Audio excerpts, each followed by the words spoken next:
Hello बच्चों, मेरा नाम है मोहित और आपका स्वागत हमारे यूट्यूब चैनल स्टडी चैंपियन में। तो जैसा कि आप जानते हो, आप बीए, बीएससी, बीकॉम के विद्यार्थी हो और आपका थर्ड और फोर्थ सेमेस्टर का जो पेपर होने वाला है कंटेंट राइटिंग, तो इससे संबंधित जितने भी महत्वपूर्ण एमसीक्यू होंगे वो मैं आपके सामने लेकर आया हूँ। प्लस में आपको थ्योरी भी करवाऊंगा और जो जितना भी इंपॉर्टेंट जो पहले की क्लासेज हैं, वीडियो क्लासेज हैं, काफ़ी बच्चों के पास सीरीज भी नहीं है, तो इस बारे में बताऊंगा कि आपको फ्री में क्लासेज कहाँ पर मिलेंगी पूरी की पूरी, और फ्री में आपको एमसीक्यू भी कहाँ पर मिलने वाले हैं। तो एक कंप्लीट वीडियो होने वाला है, इसमें आपको सारी जानकारी मिलेगी, सारा का सारा आपका unit first, unit second, unit third और यूनिट फोर, चारों के चारों यूनिट का साथ के साथ रिवीजन भी करवा दूंगा। तो चलो शुरू करते हैं अपन वीडियो को। इससे पहले आपको क्या करना है, चैनल को सब्सक्राइब कर देना है, वीडियो को लाइक कर देना और अपने दोस्तों को जरूर से शेयर कर देना है। पहले पर्सन की बात करें, यूनिट फर्स्ट से शुरुआत करेंगे अपन। What is the content writing primary use for. तो कंटेंट राइटिंग का मुख्य उपयोग किसके लिए किया जाता है? तो भाई कंटेंट राइटिंग होता है जो आप कंटेंट लिखते हैं, जो पढ़ाए, जो आप जैसे मैं पढ़ा रहा हूँ आपको, तो पढ़ाने से मैं पहले जो ये पीडीएफ बनाई गई है, समझ में आ गया आपको, जो मैंने इसको पीछे रिसर्च किया वो कंटेंट राइटिंग में आता है। तो इसका मुख्य उपयोग क्या होता है, प्राइमरी किस चीज़ के लिए यूज किया जाता है? तो कंटेंट को किस लिए यूज किया जाता है? कम्युनिकेशन और इंगेजमेंट के लिए। तो आपको पता है, मैं आपसे कम्युनिकेट कर रहा हूँ, मैं आपको बोलकर या पढ़कर जो सुना रहा हूँ आपको, तो ये क्या कम्युनिकेशन हो रहा है। और जो कंटेंट बनाया जाता है, जैसे ये तो अपन पढ़ाई कर रहे हैं, लेकिन रील वगैरह बनाई जाती हैं या फनी वीडियोस हो गई या सब चीज़ हो गई, फिल्म वगैरह होंगी, वो भी कंटेंट राइटिंग के अंतर्गत आते हैं, जिसमें राइटिंग की जाती है वो। तो वो किसके लिए किया जाती है? लोगों को इंगेज रखने के लिए, लोगों से जुड़ाव रखने के लिए। तो इसका सही आंसर क्या होगा? कम्युनिकेशन और उसके इंगेजमेंट के लिए आपको क्या करते हैं, हम जो कंटेंट राइटिंग उसका उपयोग में लेते हैं। अगले वाला प्रश्न है, which is not a type of content writing. तो इनमें से कौन सा कंटेंट राइटिंग का टाइप नहीं होता है? तो ब्लॉग राइटिंग। तो ब्लॉग जो लिखा जाता है वेबसाइट वगैरह पे, वो कंटेंट राइटिंग से आपको पता है संबंधित होता है। अगला टेक्निकल राइटिंग। तो जो तकनीक से संबंधित जो चीज़ें होती हैं, तकनीक लेखन होता है, वो भी किससे संबंधित होता है? आपका कंटेंट राइटिंग से होता है। जैसे आपको कोई क्रिप्टो करेंसी के बारे में जानकारी दे रहा है, कोई ट्रेड मार्केट के बारे में दे रहा है, जो कंप्यूटर सॉफ्टवेयर वगैरह के पढ़ाई के संबंधित कोई भी चीज़ें होती है ना, वो टेक्निकल राइटिंग में आती हैं। Video editing. तो क्या वीडियो एडिटिंग है वो उससे संबंधित होता है आपका कंटेंट राइटिंग? बिल्कुल नहीं होता है। वीडियो एडिटिंग वो किससे संबंधित नहीं होता? आपका कंटेंट राइटिंग से संबंधित नहीं होता। Copy writing. तो कॉपी राइटिंग भी किससे संबंधित होता है? कॉपी राइटिंग मतलब किसी का कंटेंट को कॉपी करना, वो भी किससे संबंधित होता है? कंटेंट राइटिंग से संबंधित होता है। तो ये समझ लो, आप कोई भी चीज़ है, इंटरनेट से संबंधित कोई भी चीज़ को अगर आप लिख रहे हो और उसके बाद में उसको वीडियो या आप ऑडियो कोई भी फॉर्मेट में जनरेट होगा आगे जाके, उसको संबंधित आपको पीछे लिखा जाता है, उसको कंटेंट राइटिंग कहा जाता है।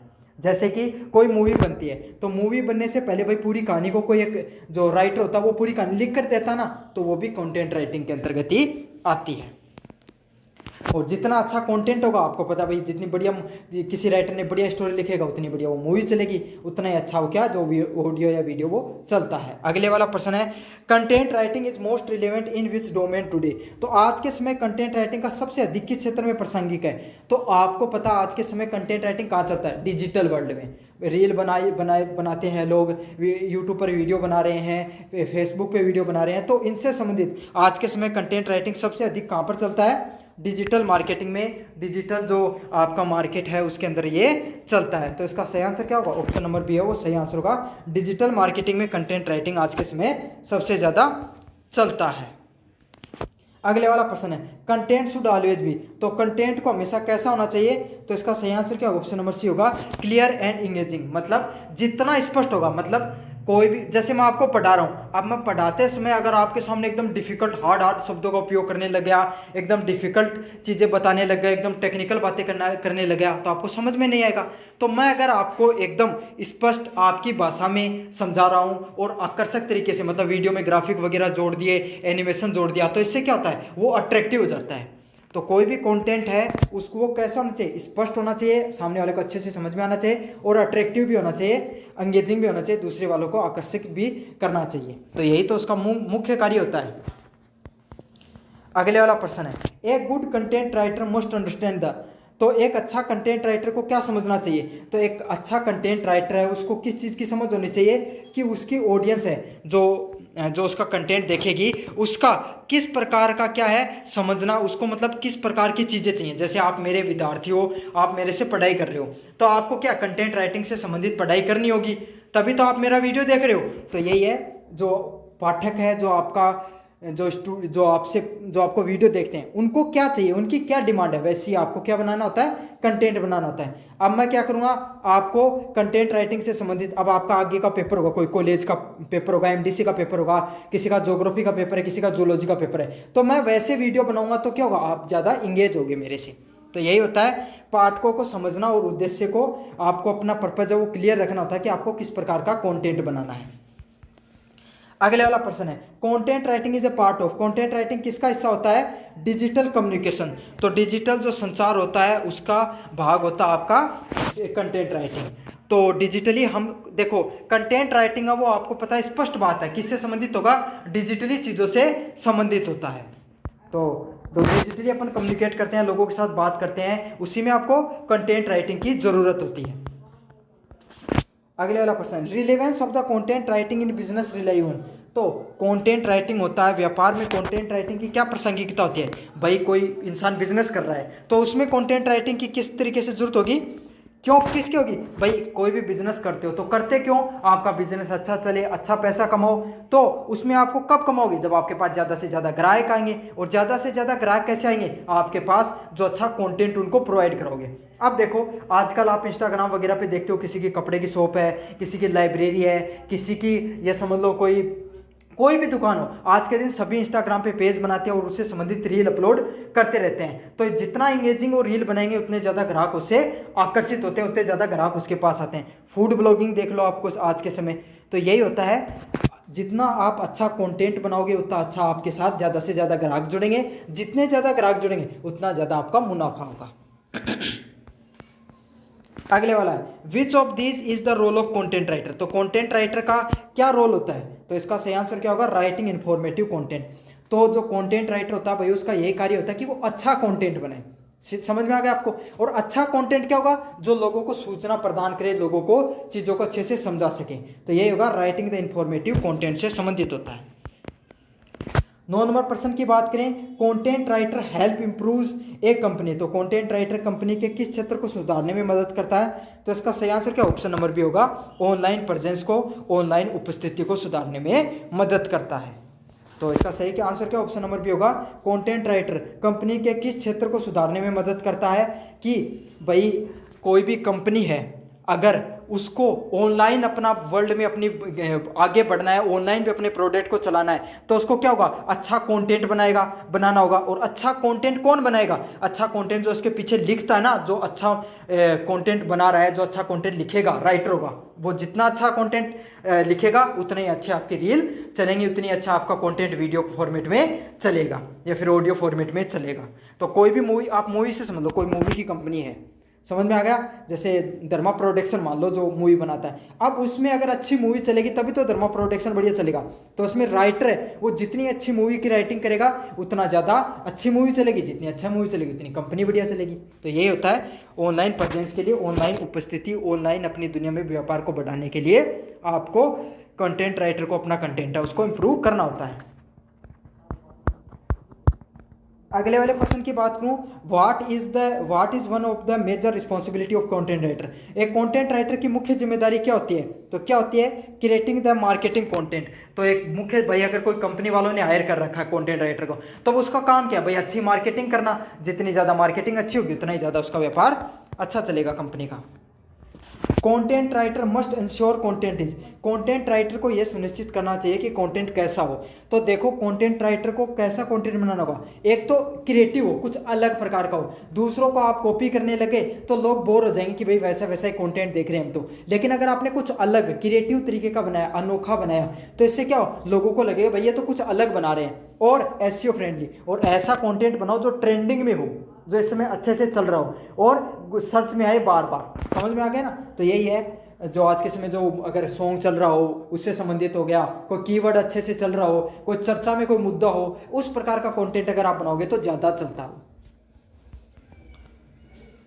ए content writer conclude the research to. तो कंटेंट राइटर शोध करता है, तो किस चीज़ की शोध करता है, इसका सही आंसर क्या, ऑप्शन नंबर बी होगा, right accurate and useful content. तो वो क्या करेगा, एक कंटेंट राइटर का क्या कार्य होता है, वो अपना जो कंटेंट है उसको एक्यूरेट तरीके से, सटीक तरीके से बनाना बनाने के लिए क्या करता है, रिसर्च करता है। अब मुझे पढ़ाना है आपको, मैंने पीडीएफ बनाई तो मैंने रिसर्च क्यों की कि आपके लिए अच्छे से बेहतर कंटेंट बना सकूं जो रिलेवेंट, जो आपकी कल एग्जाम है, परसों जब भी आपकी एग्जाम हो, जब वीडियो देख रहे हो आपके एग्जाम में प्रश्न आने चाहिए आपके लिए, तभी तो वीडियो देख रहे हो, वरना तो क्या महत्व है। समझ में आ गया ना। तो यही है, आपको एकदम सटीक रिलेवेंट कंटेंट बनाने के लिए, एक्यूरेट कंटेंट बनाने के लिए क्या करता है एक कंटेंट राइटर, वो रिसर्च करता है। तो इसका सही आंसर ऑप्शन नंबर बी होगा। 13 नंबर प्रश्न है, editing and proof reading is the job of. तो एडिटिंग और प्रूफ रीडिंग की जॉब किसकी होती है, कंटेंट राइटर की जॉब होती है। तो एडिटिंग और प्रूफ रीडिंग क्या होती है, एडिटिंग तो मेरे हिसाब से ऐसा कोई स्टूडेंट नहीं होगा आपको जिसको ये पता नहीं हो कि एडिटिंग होती क्या है, लेकिन प्रूफ रीडिंग मैं बता देता हूँ क्या होती है। प्रूफ रीडिंग होती है जैसे कि आपने स्कूल के अंदर क्या किया होगा, आप अब एग्जाम देने जाते हो डिस्क्रिप्टिव वाला, आपने पूरा पेपर कर लिया, फिर क्या करते हो, पूरा पेपर करने के बाद में एक बार फिर से पढ़ते हो सारे पेपर को, कहीं मैंने कोई तो गलती नहीं छोड़ दी है, कोई मेरा प्रश्न तो नहीं छूट गया गलती से, कोई मैंने प्रश्न आधा छोड़ दिया था, सोचा था कि बाद में जाके करूंगा, वो तो नहीं छोड़ दिया। तो आप क्या करते हो, सारे पेपर को फिर से रीड करते हो, तो उसी को क्या कहा जाता है, प्रूफ रीडिंग कहा जाता है। कोई भी चीज़ है एडिटिंग के बाद में, कोई भी कंटेंट होता है उसमें एडिटिंग के बाद में प्रूफ रीडिंग की जाती है, मतलब एक बार सारे कंटेंट को फिर से देख लो, कहीं पर कोई गलती तो नहीं रह गई है, कोई भी एडिटिंग फिर से करने की जरूरत नहीं है, और इम्प्रूव क्या किया जा सकता है कंटेंट को, उसको प्रूफ रीडिंग के नाम से जाना जाता है। तो ये किसकी काम होता है, ये कंटेंट राइटर का ही काम होता है। What skill is important for a content writer. तो एक कंटेंट राइटर के लिए कौन सा कौशल जरूरी होता है, तो इसका सही आंसर क्या, ऑप्शन नंबर बी होगा, कम्युनिकेशन स्किल। संचार कौशल है वो एक कंटेंट राइटर के लिए एक जरूरी स्किल होती है। तो इसका सही आंसर क्या होगा, ऑप्शन नंबर बी हो सही आंसर होगा। भाई कोई भी कंटेंट राइटर है उसकी कम्युनिकेशन स्किल जितनी बेहतर होगी। अब एक बात बताओ, मैं आपको पढ़ाता हूँ, मेरा भी कंटेंट बनाने का ही कार्य एक तरीके का, तो अगर मैं आपको अच्छे से चीजें समझा ही नहीं पा रहा हूँ, आप जो मेरे से पढ़ रहे हो वो मैं अच्छे से एक्सप्रेस ही नहीं कर पा रहा, तो क्या महत्व है मेरे पढ़ाने का। समझ में आ गया। कोई कंटेंट बना रहा है, कोई वीडियो बना रहा है, तो वो अगर आपको अच्छे से चीज़ों को समझा ही नहीं पा रहा है, उसकी कम्युनिकेशन स्किल ही बेहतर नहीं है, उसको रियल लाइफ में एक्सपीरियंस नहीं है चीज़ों का, तो वो क्या एक बेहतर कंटेंट राइटर बन सकता है, क्या वो बेहतर कंटेंट बना सकता है, नहीं बना सकता है। तो यही है, एक कंटेंट राइटर को कम्युनिकेशन स्किल, संवाद की जो कला होती है, वो संचार कौशल है, वो अच्छा होना चाहिए। अगले वाले प्रश्न की बात करें, which of the following is a content writer not responsible for. तो इनमें से कौन से कार्य के लिए जो कंटेंट राइटर है वो आपका उत्तरदायित्व तो नहीं होता है, तो किस पे नहीं होता है, मॉनिटरिंग द वेबसाइट ट्रैफिक। तो वेबसाइट पे कितना ट्रैफिक आ रहा है इस चीज़ के लिए जो आपका कंटेंट राइटर है वो जिम्मेदार नहीं होता है। क्यों नहीं होता है, ये काम टेक्निकल टीम का होता है। समझ में आ गया ना, कितना कंटेंट आ रहा है, एसईओ करना, ये सब चीज़ काम किसका होता है, ये टेक्निकल टीम का होता है कोई भी कंपनी के अंदर। उसके अलावा ब्लॉग पोस्ट लिखना, ब्लॉग पोस्ट होता है जो आपके वेबसाइट पे, कोई भी वेबसाइट खोलते हो तो उस पर जो कंटेंट लिखा गया उसको ब्लॉग पोस्ट के नाम से जाना जाता है। राइटिंग प्रोडक्ट डिस्क्रिप्टिव, तो कोई भी उन्होंने प्रोडक्ट वगैरह बनाया है उस पर डिस्क्रिप्शन लिखेगा। क्यों, क्योंकि भाई वो जितना बेहतर डिस्क्रिप्शन लिखेगा वो उतना ही ज़्यादा प्रोडक्ट को ज़्यादा लोग जानेंगे। तो यही है, कंटेंट राइटिंग से संबंधित आ गया। Creating social media post, social media पे पोस्ट वगैरह डालना भी कंटेंट क्रिएटर का कार्य होता है, कंटेंट राइटर का कार्य होता है। तो आपकी यूनिट फर्स्ट मुझे उम्मीद है कि रिवाइज हो गई, इससे बाहर आने वाली नहीं है चीज़ें, ये समझ लो जो मैं पढ़ा रहा हूँ यहीं से आपके सामने प्रश्न देखने को मिलेंगे। काफ़ी बच्चों का सवाल होता है सर हमें और भी क्लासेस देखनी है, तो आपके और क्लासेस कहाँ पर मिलेंगी। तो सारा का सारा कोर्स मैंने कंटेंट राइटर से संबंधित करा रखा है। आपको सबसे पहले आपके यूट्यूब चैनल पे आना और वहाँ पे सर्च करना है यूनिवर्सिटी चैंपियन। अच्छे से आप स्पेलिंग देख लो, या आपको सर्च करना है। जैसे आप सर्च करोगे आपके सामने ऐसा यूट्यूब चैनल खुल के आ जाएगा, आपको इस पर क्लिक करना है। यूट्यूब चैनल पे सब्सक्राइब का बटन दिखेगा पास में, उसको सब्सक्राइब कर देना है, और यहाँ पर प्लेलिस्ट वाला सेक्शन देखने को मिलेगा, प्लेलिस्ट वाले सेक्शन पे क्लिक कर देना है। हाँ, आपको नीचे की तरफ जाना है इसमें, और उसके बाद में आपको यहाँ पर कंटेंट राइटिंग की आपको एक अलग से पीडीएफ प्लेलिस्ट बनी हुई देखने को मिलेगी। तो ये रही आपकी कंटेंट राइटिंग की पूरी प्लेलिस्ट। जैसे आप इस पर क्लिक करोगे तो आपके सामने जो सारे के सारे आपके जितने भी वीडियो हैं ये आपको देखने को मिल जाएंगे, आप इनमें से पढ़ के चले जाना अच्छे से। अब बात करेंगे अपन यूनिट नंबर 2 की तरफ। What is the first step in the content writing process. तो कंटेंट राइटिंग प्रोसेस में पहला कदम क्या होता है, तो आप कोई भी कंटेंट बना रहे हो किसी भी प्रकार का, तो उसमें पहला कार्य क्या करना होता है आपको।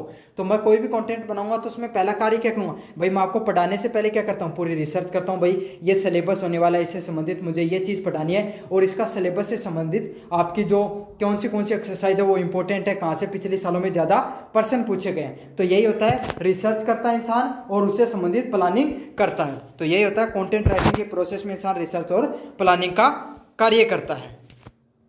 अब 2 नंबर प्रश्न की बात करूं, एडिटिंग मेनली इन्वॉल्व्स, संपादन मुख्यतः किससे संबंधित होता है। तो किससे संबंधित होता है, आपको एडिटिंग में क्या किया जाता है भाई, आप कोई भी फोटो अपनी अपलोड करते हो तो उसमें एडिटिंग करते हो तो क्या करते हो, उसमें कोई भी गलत कोई भी मतलब आप चीज़ नहीं डालना चाहते हो, जो चीज़ आप एक्स्ट्रा हो गया है, कोई भी एक्स्ट्रा कंटेंट है उसको रिमूव करने का कार्य किया जाता है। तो ये होता है checking and improve the content structure. तो कोई भी कंटेंट होता है उसके जो उसमें जांच करके आपको उसको सारी चीज़ों को चेक करके फिर से सुधार कर अपलोड करते हो। Proof reading is done to, तो प्रूफ रीडिंग क्यों की जाती है, तो आपको पता भाई मैंने आपको बताया था प्रूफ रीडिंग आखिर में की जाती है सारी चीज़ों को सही करने में। तो इसका सही आंसर क्या होगा, fix the grammar and the spelling error. तो व्याकरण और वर्तनी की गलतियों को सुधारने के लिए आप क्या करते हो, प्रूफ रीडिंग की जाती है। तो यही होता है, आपको ग्रामर से संबंधित जो ग्रामर है और स्पेलिंग से संबंधित एरर होते हैं उनको सुधारने के लिए हमारा काम क्या होता है, प्रूफ रीडिंग करते हैं। जैसे आपने पूरा का पूरा एक पैराग्राफ लिखा है, समझ में आ गया, जैसे आपको प्रिंसिपल आपके जो कॉलेज के प्रिंसिपल हैं उनको क्या करना है, आपको एक लेटर देना है, तो आप क्या करोगे, उसमें पूरा का पूरा चीज़ों को लेटर लिखा, अब आखिर में क्या करोगे, उसमें देखोगे कि कोई ग्रामर की गलती तो नहीं की गई है, फिर से पढ़ोगे ना आप सारे को, तो उसी को क्या कहा जाता है, प्रूफ रीडिंग को कहा जाता है। और इंटरनेट पे भी यही होता है, ग्रामरली के द्वारा आप उस सारी ग्रामेटिक जो गलतियाँ उनको सही कर सकते हो। 4 नंबर प्रश्न की बात करूं, which of the following is not a part of proof reading. तो प्रूफ रीडिंग का हिस्सा नहीं होता है। तो प्रूफ रीडिंग में क्या की जाती है, ग्रामर का करेक्शन किया जाता है, कीवर्ड पे रिसर्च किया जाता है, भाई मुझे कौन से कीवर्ड है उसको इस कंटेंट से संबंधित लगाना है। स्पेलिंग में करेक्शन किया जाता है, भाई जो स्पेलिंग जो है उसमें कोई मिस्टेक तो नहीं आ गया, कोई चीज़ें तो नहीं आ गई हैं, तो यही होता है, ये सारी चीज़ें आती है। लेकिन इसमें क्या नहीं आता है, कीवर्ड रिसर्च, कीवर्ड से संबंधित जो चीज़ें हैं वो रिसर्च करके इससे संबंधित नहीं होती हैं। अगले वाला प्रश्न है, why is editing important in content writing. तो कंटेंट राइटिंग में संपादन क्यों जरूरी होता है, तो आपको पता भाई एडिटिंग क्यों जरूरी होती है, एडिटिंग इसलिए होती है ताकि कोई गलतियों को, कोई एक्स्ट्रा मटेरियल, एक्स्ट्रा कंटेंट है जो जरूरी नहीं है उसको अपन हटा देते हैं और उसको और बढ़िया और इंगेजिंग बना सकते हैं। समझ में आ गया ना, तो और सटीक तरीके से, अट्रैक्टिव तरीके से कैसे दिखा सकते हैं। ये होता ना, आप फोटो अपलोड करते हो तो एडिटिंग में क्या करते हो, फिल्टर वगैरह लगा लेते हो, उसका जो ब्राइटनेस बढ़ा देते हो, इन्हेंसमेंट कर देते हो ताकि वो फोटो है और बढ़िया दिखे। यही होता है, इसीलिए उसमें कंटेंट राइटिंग में भी एडिटिंग का कार्य यही होता है। अगले वाला, which of the following is a formal writing style. तो फॉर्मल, देखो 2 प्रकार की राइटिंग स्टाइल होती है, फॉर्मल और इनफॉर्मल। तो फॉर्मल कौन सी होती है, औपचारिक।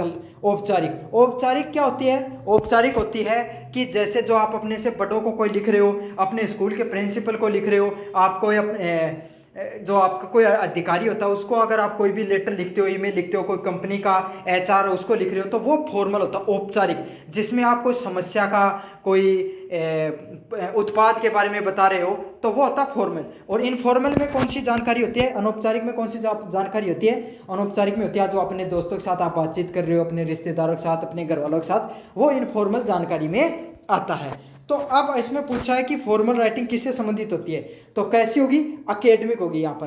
तो एकेडमिक जो राइटिंग होती है, पढ़ाई लिखाई से संबंधित होती है, वो कैसी होती है, औपचारिक लेखन होती है।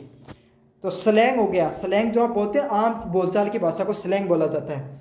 कन्वर्सेशनल ब्लॉग, जो आपस में बातचीत करते हैं वो वाले ब्लॉग हो गए, मीम कैप्शन हो गए, ये सब किससे होते हैं, अनौपचारिक भाषा के अंतर्गत आते हैं। Informal writing is generally use to, तो इनफॉर्मल अनौपचारिक जो लेखन होता है उसका प्रयोग मुख्यतः कहाँ पर होता है, सही आंसर क्या होगा, blog post and personal message. तो ब्लॉग पोस्ट हो गई और जो पर्सनल मैसेज हो गया उसके अंदर इनफॉर्मल राइटिंग उसको उपयोग में लिया जाता है। तो इसका सही आंसर क्या होगा, ऑप्शन नंबर बी है वो सही आंसर होगा। आपको जो ब्लॉग हम पोस्ट करते हैं, जो पर्सनल मैसेज करते हैं, वो किस में आते हैं, अनौपचारिक में आते हैं, अनौपचारिक में आते हैं। तो मैंने बताया था ना, आपको व्यक्तिगत जानकारियों से संबंधित कोई भी चीज़ें होंगी, दोस्तों से, रिश्तेदारों से, वो अनौपचारिक के अंतर्गत आती हैं। 8 नंबर प्रश्न है, which writing style is best for story telling. तो कहानी कहने के लिए सबसे कौन सी लेखन कला सबसे उपयुक्त है, तो कौन सी होती है, डिस्क्रिप्टिव होती है ना, वो लेखन कला सबसे बढ़िया होती है, वर्णनात्मक होती है। तो कहानी कहोगे तो आप ऐसा नहीं कि भाई कहानी आपने शुरू की और 2 मिनट में खत्म कर दी। तो कहानी के लिए आपको क्या करना, क्या किया जाता है, पूरा का पूरा प्लॉट है उसको तैयार करना होता है। प्लॉट मतलब कहानी के पात्रों को इस्टेब्लिश करना होता है, फिर उसको कहानी को बताना होता है। तो मैं एक और उदाहरण से समझाऊंगा। देखो, एक होती है फिल्म और वेब सीरीज। तो आपको पता है लोग फिल्म से ज़्यादा वेब सीरीज देखना क्यों पसंद करते हैं? इसलिए देखते हैं क्योंकि उसमें जो स्टोरी होती है ना वो बहुत लंबी चौड़ी होती है, 7-8 एपिसोडों का या उससे ज़्यादा की होती है। तो इसमें क्या होता है, जो करेक्टर होते हैं उनको अच्छे से दिखाया जाता है, अच्छे से चीज़ें समझाई जा सकती है। मूवी में वही चीज़ें 2-3 घंटे में बतानी होती हैं, तो क्या होता है, सारी चीज़ें अच्छे से समझाई नहीं जा सकती हैं। तो इसीलिए लोग वेब सीरीज को ज़्यादा प्रेफर करते हैं। और ये भाई मूवी हो गई चाहे वेब सीरीज हो, सब होती तो स्टोरी है ना, कहानी होती है ना। तो यही होता है, वो स्टोरी होती है वो कैसी होनी चाहिए, डिस्क्रिप्टिव होनी चाहिए, वर्णनात्मक होगी। जितनी ज़्यादा वर्णनात्मक होगी उतनी ज़्यादा बेहतर होगी। लेकिन एक चीज़ याद रखना, ऐसे नहीं कि इतना वर्णनात्मक बता दिया बस वर्णन ही हो रहा है, निष्कर्ष निकल ही नहीं रहा है, तो सारे दर्शक क्या हो जाएंगे, बोर हो जाएंगे। वर्णनात्मक तो होनी चाहिए लेकिन एक हद तक होनी चाहिए। सॉरी, निर्णात्मक बोल रहा था, वर्णनात्मक।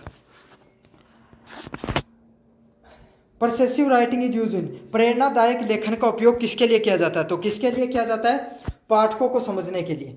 तो अगर आप मोटिवेशन कर रहे हो, मोटिवेट या परसेसिव राइटिंग कर रहे हो, तो वो किस लिए करते हो, अपने जो आपके पाठक है, जो आपके पढ़ने वाले हैं, उनको किन चीज़ों में इंटरेस्ट है इस चीज़ को जानने के लिए करते हैं अपन। अगले वाला प्रश्न है, टेक्निकल राइटिंग इज यूजुअली, तो तकनीक लेखन सामान्यतः किससे जुड़ा होता है? तो इसका सही आंसर क्या होगा, इन्फॉर्मेशन एंड प्रिसाइज, सूचनात्मक और सटीक जानकारी देने के लिए आपका जो तकनीक लेखन है वो जुड़ा होता है। तो इसका सही आंसर क्या, ऑप्शन नंबर बी होगा। आपको जो सूचनाएं दी जाती हैं कोई भी चीज़ से संबंधित हो गई, और जो एकदम सटीक कंटेंट देने के लिए आपको तकनीक लेखन का उपयोग में किया जाता है। अगले वाले प्रश्न की बात करूं, विच of these is a form of web content writing. तो वेब कंटेंट राइटिंग का मुख्यतः रूप कौन सा होता है? तो वेब कंटेंट कौन होता है, जो इंटरनेट पे पोस्ट किया जाता है जो कंटेंट, उसको वेब कंटेंट के नाम से जाना जाता है। तो सही आंसर ऑप्शन नंबर बी होगा।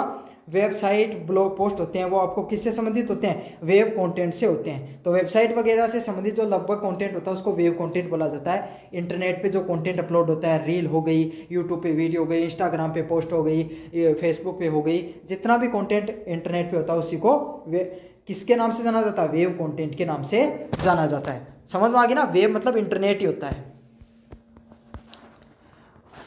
प्रिंट कंटेंट इंक्लूड, तो प्रिंट कंटेंट कौन सा होता है, प्रिंट कंटेंट होता है जो कंटेंट हम जो प्रिंटर के द्वारा निकालते हैं, ऐसे समझ लो। समझ में आ गया, जैसे न्यूज़पेपर प्रिंटर से निकलता है, मैगजीन वगैरह इंटरनेट उससे निकलती हैं। तो जो फिजिकल चीज़ें होती हैं जो कागज़ पे छपी होंगी और प्रिंटर से निकाली गई, उसको प्रिंट कंटेंट के नाम से जाना जाता है। तो इसमें कौन सी होंगी आपकी, अखबार और किताबें हैं, ये कौन से कंटेंट का भाग होते हैं, प्रिंट कंटेंट का भाग होते हैं। बाकी वेबसाइट हो गई, मोबाइल ऐप हो गया और पॉडकास्ट हो गया, ये कौन सा कंटेंट है, ये सारा का सारा वेब कंटेंट होता है। क्यों, सारा का सारा इंटरनेट पे उपलब्ध होती हैं सारी चीज़ें, या कोई नेटवर्क पे उपलब्ध होती हैं। Web content must be optimise, तो वेब कंटेंट को किसके लिए अनुकूलित किया जाता है, तो किसके लिए किया जाता है, एसईओ फ्रेंडली, मतलब सर्च इंजन ऑप्टिमाइजेशन। अब सर्च इंजन ऑप्टिमाइजेशन क्या होगा, जैसे मैंने ये बनाया तो इसमें जो मैंने थंबनेल लगाया वो अट्रैक्टिव होना चाहिए, मैंने जो डिस्क्रिप्शन लिखा वो बढ़िया होना चाहिए, उसमें जो टाइटल दिया है, हेडिंग दिया है, वो बढ़िया होनी चाहिए। तो ये होता है एसईओ से संबंधित। जितना ज़्यादा थंबनेल बढ़िया होगा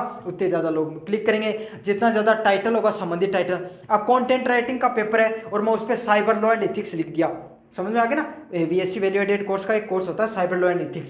तो अब आप बताओ क्या अब उस पर लोग कौन आएंगे, साइबर लॉ एंड एथिक्स के पढ़ने वाले। लेकिन पढ़ा तो मैं कंटेंट राइटिंग रहा हूं, तो क्या वो वीडियो चलेगा, नहीं चलेगा। तो आप जिससे संबंधित कंटेंट बना रहे हो उससे संबंधित क्या आपको कीवर्ड्स का उपयोग करना होता है। जैसे आपका समझ लो आपका कॉलेज के एग्जाम है, तो जैसे Rajasthan university college exam 2025, Rajasthan university admit card, यही तो सब चीज़ें आप सर्च करते हो, तो इसी को क्या कहा जाता है, एसईओ के नाम से जाना जाता है। Which type of content is updated more frequently, तो सबसे ज़्यादा कंटेंट जल्दी जल्दी अपडेट कौन सा होता है, वेब कंटेंट। तो आपको पता है भाई इंटरनेट पे कोई भी कंटेंट होता है वो समय के साथ बदलता रहता है। आज कोई रील कौन सी ट्रेंडिंग में चल रही है, आज कौन सा वीडियो ट्रेंडिंग में चल रहा है, कल दूसरा चल जाएगा, परसों तीसरा। तो ये ट्रेंड है वो चेंज होते रहते हैं वेब कंटेंट में। अगले वाला प्रश्न है, विच वन इज ए की फीचर ऑफ प्रिंट कंटेंट, तो प्रिंट कंटेंट की मुख्य विशेषता क्या होती है, परमानेंट एंड टेंजिबल फॉर्म। तो प्रिंट कंटेंट क्या होता है, स्थायी होता है और ठोस स्वरूप में होता है। मतलब एक बार वो कंटेंट बन गया तो वो स्थायित्व फॉर्म में रहता है, जल्दी से उसको चेंज करना बहुत ज़्यादा मुश्किल हो जाता है। अब बात करेंगे अपन यूनिट नंबर 3 की। Which of the following is a type of content writing format. तो इनमें से कौन सा कंटेंट राइटिंग का फॉर्मेट का टाइप है? तो इसका सही आंसर क्या होगा? ऑप्शन नंबर बी, ब्लॉग लेखन है। वो किससे संबंधित है? आपका कंटेंट राइटिंग के प्रारूप से संबंधित होता है। समझ में आ गया ना? तो कंटेंट राइटिंग से संबंधित होता है आपका ब्लॉग लेखन। Press release are usually written in. तो प्रेस की जो विज्ञप्तियां होती हैं वो आमतौर पर किस में लिखी जाती हैं? तो आपको पता है, अब प्रेस मतलब प्रेस क्या होता है? जो प्रेस होती है, जो आपका जो न्यूज़पेपर होते हैं ना, जो ये चैनल हो गए जितने भी इंटरनेट पे चलते हैं, उनको प्रेस के नाम से जाना जाता है। तो उन पे अगर आप कोई विज्ञप्ति दे रहे हो, उनको कोई आप सूचना दे रहे हो, तो वो कैसी होगी? आप अपने दोस्त की तरह थोड़ी बताओगे, आप ऐसे बताओगे जैसे कि कोई अधिकारी हो गया वो देगा, कोई नेता होगा वो देगा जानकारियों को। तो समझ में, औपचारिक भाषा में वो चीज़ें दी जाती हैं। समझ में आ गया? सूचना के रूप में और औपचारिक भाषा में वो सारी चीज़ें डाली जाती हैं। अगले वाला प्रश्न है, विच format is the best suited for story telling. तो कहानी लिखने का सबसे अच्छा प्रारूप कौन सा होगा? तो मैंने पहले बता दिया, नैरेटिव फॉर्मेट है वो सबसे क्या होता है? आपका सबसे उपयुक्त प्रारूप होता है नैरेटिव, जो नरेशन के रूप में जो चीज़ें वर्णनात्मक रूप से बताई जाती हैं उस तरीके से। 4 नंबर प्रश्न की बात करूं, ऐसे कंटेंट इज डिजाइन फॉर। तो ऐसे कंटेंट से संबंधित किस प्रकार डिजाइन की जाती है? तो सर्च इंजन रैंकिंग। तो सर्च इंजन पे जैसे आप इंटरनेट पे गूगल पे सर्च किया बेस्ट 5 यूनिवर्सिटी इन राजस्थान, तो जो आपके सामने वेबसाइट दिखाई दे रही हैं, टॉप 5 या टॉप 10 जो आती हैं, वो क्या गूगल पे रैंकिंग में टॉप कर रही हैं। अब वो क्यों करेंगी? क्योंकि उसमें जितना ज़्यादा कंटेंट है, जो आपने सर्च किया, जो आपने कीवर्ड सर्च किया है, जो वर्ड आपने सर्च किए, वो उसमें जितने बार आ रहा है, जितना ज़्यादा गूगल को लगा कि भाई ये बेस्ट कंटेंट प्रोवाइड करवा रही है, इससे संबंधित जो यूजर हैं वो आए, वो ज़्यादा देर उस पर टिके रहे, तो क्या होगा? उसी हिसाब से सर्च पे गूगल पे रैंकिंग बनती है। समझ में आ गया? वो कैसे बनती है? जितना ज़्यादा एसईओ बढ़िया होगा। ऐसे भी समझ में नहीं आए तो ऐसे समझ लो, कोई भी दुकान है आपके गांव में, है ना, सबसे ज़्यादा ग्राहक कौन सी दुकान पे जाते हैं? पहली बात, जहाँ पर अच्छी क्वालिटी का सामान मिलेगा। समझ में आ गया? दूसरी बात यह है, अच्छी क्वालिटी का तो सामान मिल रहा है लेकिन लोगों को पता ही नहीं है, तो जिसके बारे में लोगों को ज़्यादा जानकारी हुई उसी दुकान पे ज़्यादा लोग जाते हैं। तो इंटरनेट आम दुनिया होती है, जो हमारी फिजिकल वर्ल्ड होता है, वहाँ पर तो अपन क्या करते हैं? पोस्टर वगैरह लगाकर, पंपलेट वगैरह लगाकर क्या करते हैं? लोगों को बता देते हैं। लेकिन ऑनलाइन में तो ऐसा हो नहीं सकता। तो ऑनलाइन में क्या होता है? कीवर्ड को सर्च किया जाता है, और वो कीवर्ड किसके द्वारा ट्रैक किए जाते हैं? एसईओ के द्वारा, सर्च इंजन ऑप्टिमाइजेशन के द्वारा ट्रैक किए जाते हैं। तो इसका सही आंसर क्या होगा? ऑप्शन नंबर सी होगा, सर्च इंजन रैंकिंग के द्वारा हमारा इसमें चीज़ों को किया जाता है। अगले वाला प्रश्न है, white paper are a type of. तो श्वेत पत्र किस प्रकार का कंटेंट होता है? तो किस प्रकार का होता है? Technical and research based content होता है। तो व्हाइट पेपर जो आपका मतलब कोई भी श्वेत पत्र होता, कोई भी कंपनी होगी, उसके बारे में उसका पूरा लेखा जोखा दिया जा रहा है, उसको व्हाइट पेपर बोला जा रहा है। तो उसमें क्या होगा? आपको टेक्निकल सारी तकनीक से संबंधित कोई भी जो कंटेंट होता है उसको व्हाइट पेपर कंटेंट से संबंधित होता है। अगले वाले प्रश्न की बात करूं, what is the most essential skill for the content writer. तो एक कंटेंट राइटर के लिए सबसे आवश्यक स्किल कौन सी होती है? तो कौन सी होती है? Strong grammar and language. तो आपको जो ग्रामेटिकली जो चीज़ों को यूज कर रहे हो वो आपकी अच्छी होनी चाहिए। अच्छे ग्रामेटिकली आप चीज़ों को समझा सकते हो, अच्छी वोकेबलरी होगी आपकी, अच्छी भाषा पर पकड़ होगी, तो आप क्या होगा? उतना ही अच्छा कंटेंट को लोगों को समझा पाओगे। विच of these is A soft skill helpful in content writing. तो कंटेंट राइटिंग में कौन सा सॉफ्ट स्किल सहायक होती है? तो कौन सी होती है इसमें से? इसका सही आंसर क्या होगा? ऑप्शन नंबर सी होगा, क्रिएटिविटी एंड इमेजिनेशन है। रचनात्मकता और कल्पना है वो आपकी कंटेंट राइटिंग में सबसे सहायक सॉफ्ट स्किल होती है। 8 नंबर प्रश्न की बात करूं, which skill help in making content more discoverable. तो डिस्कवरेबल मतलब क्या होगा? कोई भी कंटेंट आप तक ज़्यादा से ज़्यादा पहुंच पा रहा है, वेब पर कंटेंट को खोज योग्य बनाने के लिए कौन सा कौशल सहायक होता है? तो कौन सा सहायक होता है? एसईओ का नॉलेज होना चाहिए, एसईओ का ज्ञान होना चाहिए। एसईओ क्या होता है? Search engine optimisation. लोग कौन से कीवर्ड को सर्च कर रहे हैं, उस प्रकार के कीवर्ड को अपने कंटेंट में ज़्यादा से ज़्यादा यूज करना है। समझ में आ गया? तो उसी को क्या कहा जाता है? आपको एसईओ नॉलेज के बारे में जाना जाता है। Good content should be. तो अच्छा कंटेंट कैसा होना चाहिए? कैसा होना चाहिए? Clear, relevant and valuable. मतलब समझ में आना चाहिए लोगों को, रिलेवेंट होना चाहिए, आपसे संबंधित होना चाहिए, और वैल्यूएबल मतलब लोगों को कुछ वैल्यू प्रोवाइड होनी चाहिए, लोगों को कुछ मूल्यवान चीज़ें वो पता चलनी चाहिए। तो इसका सही आंसर ऑप्शन नंबर बी होगा, स्पष्ट होनी चाहिए, रिलेवेंट होनी चाहिए और वैल्यूएबल होनी चाहिए। 10 नंबर प्रश्न है, which of the following enhance the writing tone and voice. तो निम्नलिखित में से कौन लेखन शैली और टोन सुधारता है? तो कौन सुधारता है? अंडरस्टैंडिंग द टारगेट ऑडियंस, तो लक्षित पाठक को समझना। तो कंटेंट राइटिंग कब बढ़िया होगा? तो भाई आपकी दुकान है और अगर आपकी दुकान पे किस प्रकार का ज़्यादा अगर जो प्रोडक्ट है वो बिकेंगे, कब बिकेंगे? जब आप अपने ग्राहकों को समझ पाओगे कि वो कौन सा ग्राहक है, वो ज़्यादा चीज़ें क्या खरीद रहा है, तो वही चीज़ें आप ज़्यादा लोगे, उस पर सेल वगैरह डालोगे, उस पर ऑफर वगैरह दोगे, तो क्या होगा? आपका जो ज़्यादा लोग आपकी दुकान पर आएंगे। तो यही होता है इंटरनेट पर भी। अगर आप अपने ऑडियंस हैं, जैसे मेरे पढ़ने वाले बच्चों को जरूरत है कंटेंट राइटिंग की और मैं उस पर ज़्यादा वीडियो बनाऊंगा, तो क्या होगा? वो उससे क्या होगा? जो मेरे पाठक हैं उसके बारे में मुझे पता चल रहा है और उसी से ज़्यादा लोग मुझसे इंगेज हो रहे हैं। तो यही होता है कि आप अपने टारगेट ऑडियंस है, जो आपकी ऑडियंस है, जो आपसे संबंधित कंटेंट की मांग करे, उसको आप टारगेट करके कंटेंट बनाओगे तो आपका क्या होगा? आपका जो कंटेंट भी सुधरेगा और आपकी टोन भी सुधरेगी। What should be the first step in creating the high quality content. तो आपको उच्च गुणवत्ता का कंटेंट बनाने के लिए आपके पास क्या होना चाहिए? तो इसका सही आंसर ऑप्शन नंबर बी होगा, प्लान एंड रिसर्च। आपके पास एक अच्छा प्लान होना चाहिए, आपके पास एक अच्छी रिसर्च होनी चाहिए। तो आपके पास एक अच्छा प्लान और रिसर्च होगा तो आप क्या कर सकते हो? एक अच्छा हाई क्वालिटी का कॉन्टेंट है वो प्रोड्यूस कर सकते हो। समझ में आ गया? तो आपने रिसर्च किया अच्छे से और उसको कंटेंट बनाया, तो जितना ज़्यादा अच्छे से रिसर्च करके कंटेंट बनाओगे उतना ही ज़्यादा लोगों को हेल्पफुल लगेगा। अब जैसे मैंने अच्छे से रिसर्च किया कि भाई प्रीवियस ईयर में पेपर में पर्सन कैसे आ रहे हैं, आपको किस प्रकार के कंटेंट में कैसे एग्जांपल देने हैं, किस प्रकार के एमसीक्यू मुझे बनाने हैं, तो इस प्रकार के कंटेंट पे अगर मैं कार्य करूंगा तो वो क्या होगा? हाई क्वालिटी कंटेंट की श्रेणी में आएगा। उतने ज़्यादा पर्सन एग्जाम में आएंगे, उतनी ज़्यादा आपकी मदद होगी। तो रिसर्च बहुत ज़्यादा जरूरी होती है कोई भी कंटेंट राइटिंग के अंतर्गत। अपडेटिंग आउटडेटेड कंटेंट इज, तो पुराने कंटेंट को अपडेट करना क्या होता है? तो ये क्या होता है? अगर आप पुराने कंटेंट को अपडेट करते रहते हो समय समय पर, तो ये क्या होती है? गुड कंटेंट स्ट्रेटजी, मतलब एक अच्छी जो कंटेंट से संबंधित रणनीति में इस चीज़ को माना जाता है। तो इसका सही आंसर क्या होगा? ऑप्शन नंबर बी होगा, गुड कंटेंट स्ट्रेटजी के अंतर्गत ये सब चीज़ें आती हैं। What improve users engagement in content, तो कंटेंट में उपयोगकर्ता की सहभागिता का क्या बढ़ाता है? तो कौन सा चीज होगी? Call to action button. जो कॉल टू एक्शन बटन होता है वो क्या होता है? जैसे आपने आपकी कोई कपड़ों की दुकान है और आपने क्या पूरा प्रोडक्ट के बारे में बताया, हमारी दुकान में ये आजकल ऑफर आ रहा है, ये बढ़िया कपड़े आ रहे हैं, ये नई डिजाइन है, आपको चाहिए, तो क्या करना है? आपको नीचे कॉल टू एक्शन का आपने ऑप्शन डाल दिया, आपने अपने मोबाइल नंबर डाल दिया, किसी को चाहिए तो उस पर क्लिक करो, कॉल चला जाएगा और अपने ऑर्डर बुक कर दो। तो समझ में आ गया ना आपको? तो कंटेंट से क्या होगा? लोग जुड़े रहेंगे उससे। तो इसका सही आंसर क्या होगा? Interactive element and call to action. Rewriting content in your own word is called, तो अपने शब्दों में कंटेंट को दोबारा लिखना क्या कहलाता है? तो इसको किसके नाम से जाना जाता है? पैराफ्रेजिंग के नाम से जाना जाता है। कि अपने कंटेंट को आप नए शब्दों में, नए वातावरण के हिसाब से, नए माहौल के हिसाब से, नई ट्रेंड के हिसाब से आप चीज़ों को लिख रहे हो, उसी को किस नाम से जाना जाता है? पैराफ्रेजिंग के नाम से जाना जाता है। याद कर लो, रट लो, ये प्रश्न आएगा एग्जाम में।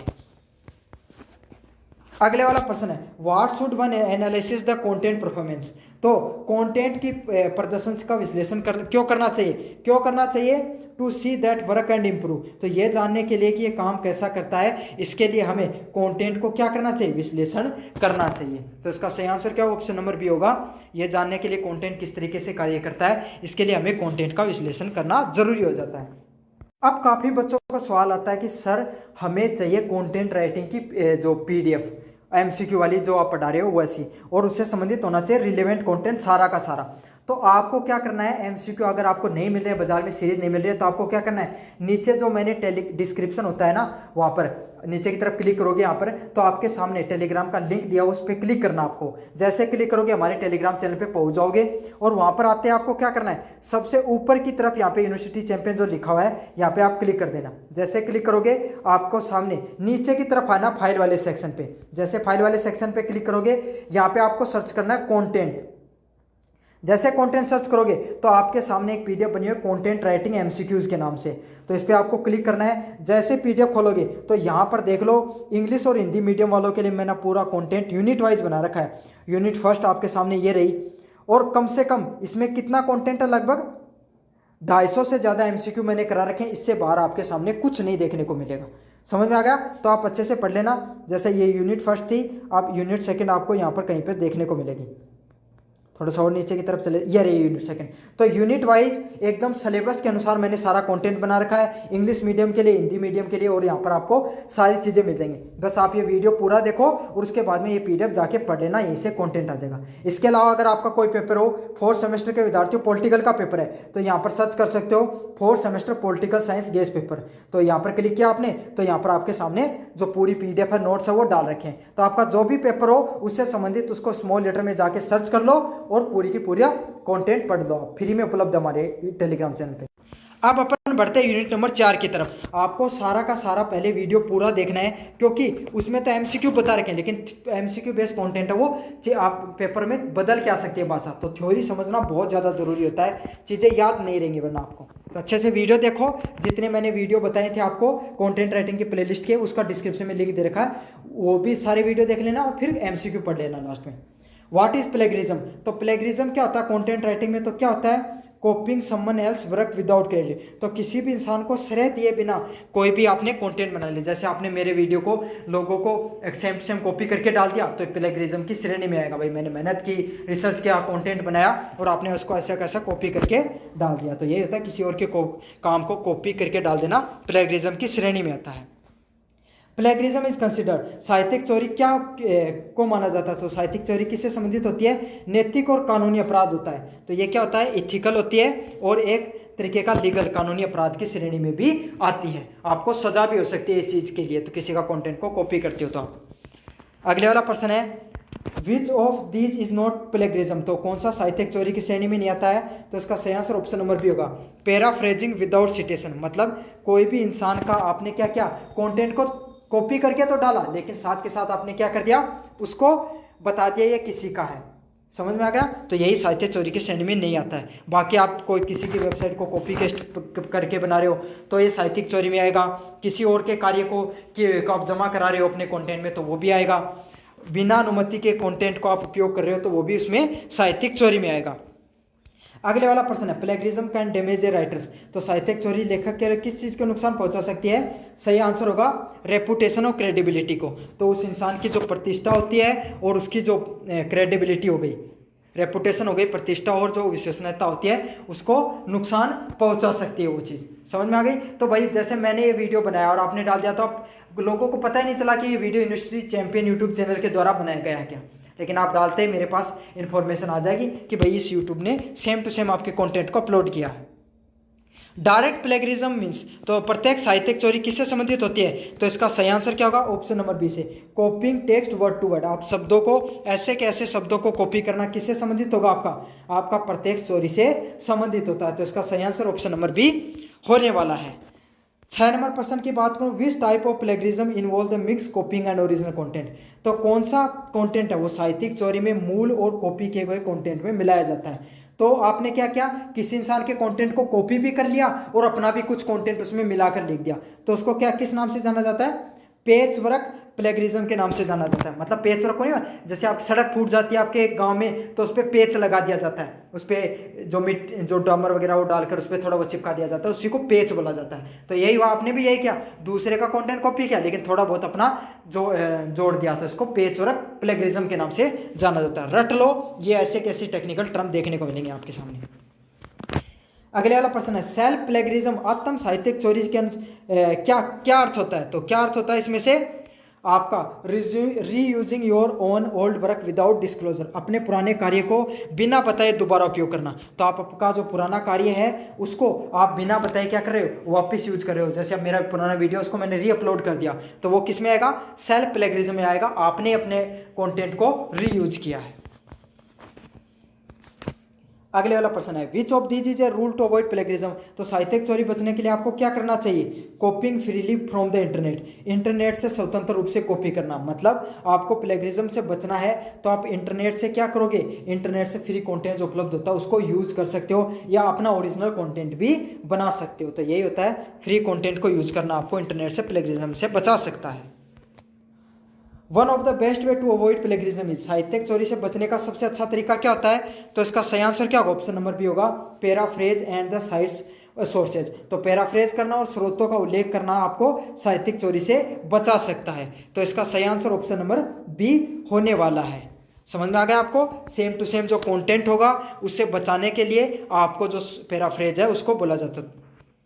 पैराफ्रेज मतलब जिस कंटेंट को आप यूज कर रहे हो ना उसका नाम दे दो। जैसे आप मेरा कंटेंट यूज किया तो आपने मेरा नाम दे दिया, तो इससे क्या लोगों को पता चल गया कि भाई ओरिजिनल कंटेंट यूनिवर्सिटी चैंपियन का था। तो यही होता है, आपको लोगों को धीरे धीरे चीज़ें पता चल जाती है उस चीज़ से। तो आपको प्लेगरिज्म से बचना है, कॉपीराइट से बचना है, तो सामने वाले का आप क्या करते हो, कंटेंट का स्रोत का नाम दे दो। जैसे कोई भी म्यूजिक वीडियो आता ना तो आप उसके नीचे जाके देखना, उसमें सब कुछ देके रखेगा, सिंगर का नाम, मॉडल का नाम हो गया, जो जिसने बीट वगैरह डाली है उसका नाम, कंपोजर का नाम, वीडियो एडिटर का नाम, जो जो जरूरी होते हैं सारा नाम उसमें डाले जाते हैं।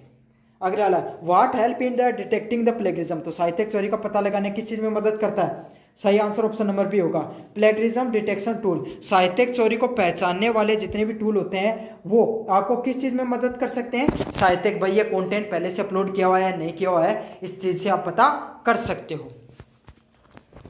अगले वाला प्रश्न है, which practice lead to original content creation, कौन सा अभ्यास मूल्य कंटेंट निर्माण की ओर तरफ ले जाता है। तो कौन सा ले जाता है, understanding and writing in your word. तो आप अपने शब्दों में किसी भी चीज को बनाकर लिख सकते हो, उसी को क्या कहा जाता है, उसी को ओरिजिनल कंटेंट, वास्तविक कंटेंट के नाम से जाना जाता है। भाई आप खुद को दिमाग लगा के अगर चीज बना रहे हो तो वह ओरिजिनल ही होगी, वास्तविक ही होगी।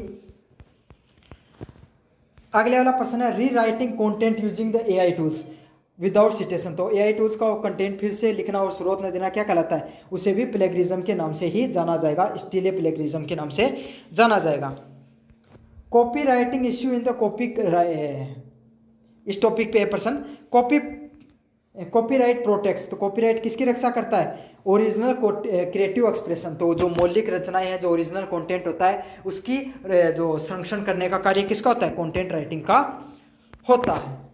Using copyrighted material without permission is, तो आप किसी भी इंसान का कंटेंट को कॉपी कर रहे हो, किसी भी चीज़ की कॉपी कर रहे हो, जैसे मूवी वगैरह अपन देख लेते हैं ना, टेलीग्राम वगैरह से देख लेते हो आप, या फिर पहले सीडीओ वगैरह में देख लेते, तो वो भी कॉपीराइट के अंतर्गत ही आती थी वो चीज़ें, वो इलीगल होती हैं, उस पर आपको क्या हो सकती है, सजा भी हो सकती है। तो इसको किस नाम से जाना जाता है, इनफ्रैगमेंटेशन के नाम से जाना जाता है, उल्लंघन के नाम से जाना जाता है।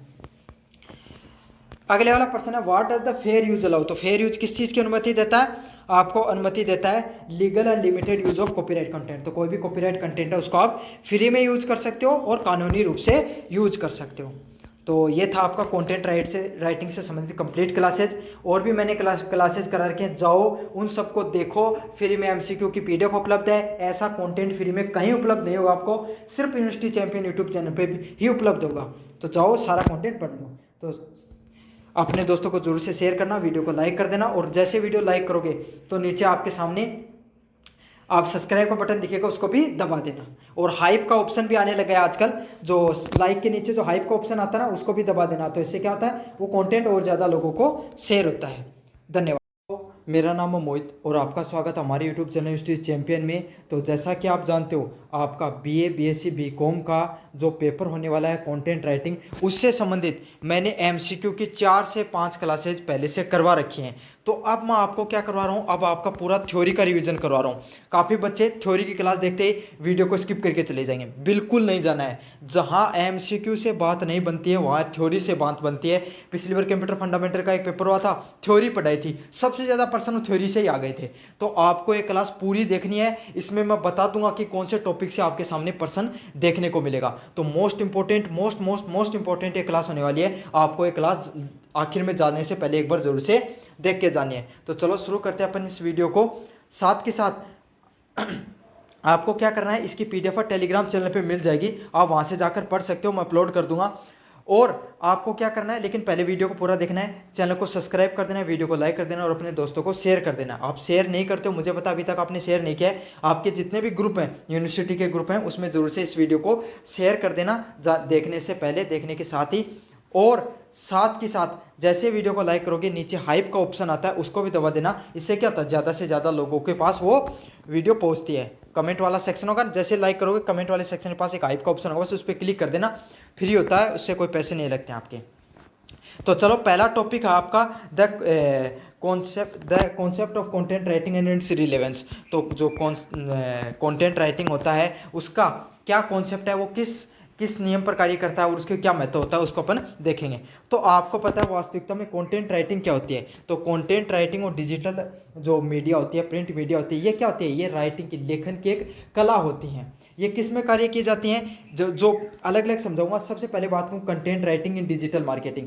तो डिजिटल के अंदर कंटेंट राइटिंग किस किस फॉर्म में होता है आपको, जैसे वेबसाइट होती हैं, वेबसाइट को बनाना, ब्लॉग लिखना हो गया, सोशल मीडिया पे जो पोस्ट वगैरह डाली जाती हैं वो हो गई, ईमेल हो गई। तो ये सब चीज़ें किस में आती हैं, आपको digital social media content writing के अंतर्गत आती है। मतलब अगर आप कोई वेबसाइट खोलते हो और वेबसाइट पे जो कंटेंट लिखा रहता है वो किस में आता है, कंटेंट राइटिंग में आता है। मैंने वीडियो बनाए, इससे पहले नोट्स वगैरह बनाए पूरे रिसर्च करके, तो ये कंटेंट राइटिंग में आता है। कोई मूवी बनाई जा रही है, उससे पहले कोई व्यक्ति स्टोरी लिख रहा है, तो वो कंटेंट राइटिंग में आता है। तो डिजिटली जिन चीज़ों को कंटेंट लिखने का कार्य किया जाता है, कंटेंट लिखा जाता है, उसको डिजिटल कंटेंट राइटिंग के नाम से जाना जाता है।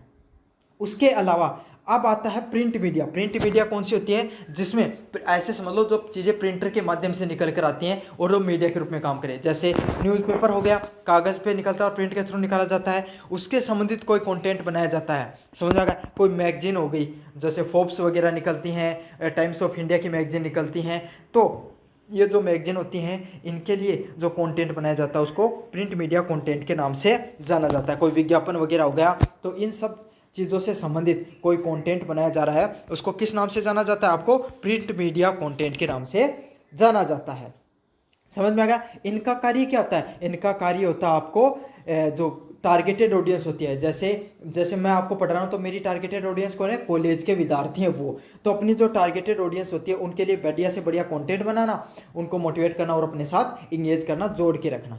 समझ में आ गया आपको। पर्सन कहाँ से मिलेगा, कंटेंट राइटिंग में डिजिटल मीडिया कौन सी है, कंटेंट राइटिंग में प्रिंट मीडिया का कौन सा उदाहरण होता है, ये पर्सन देखने को मिलेगा और देख लेना आपके सामने।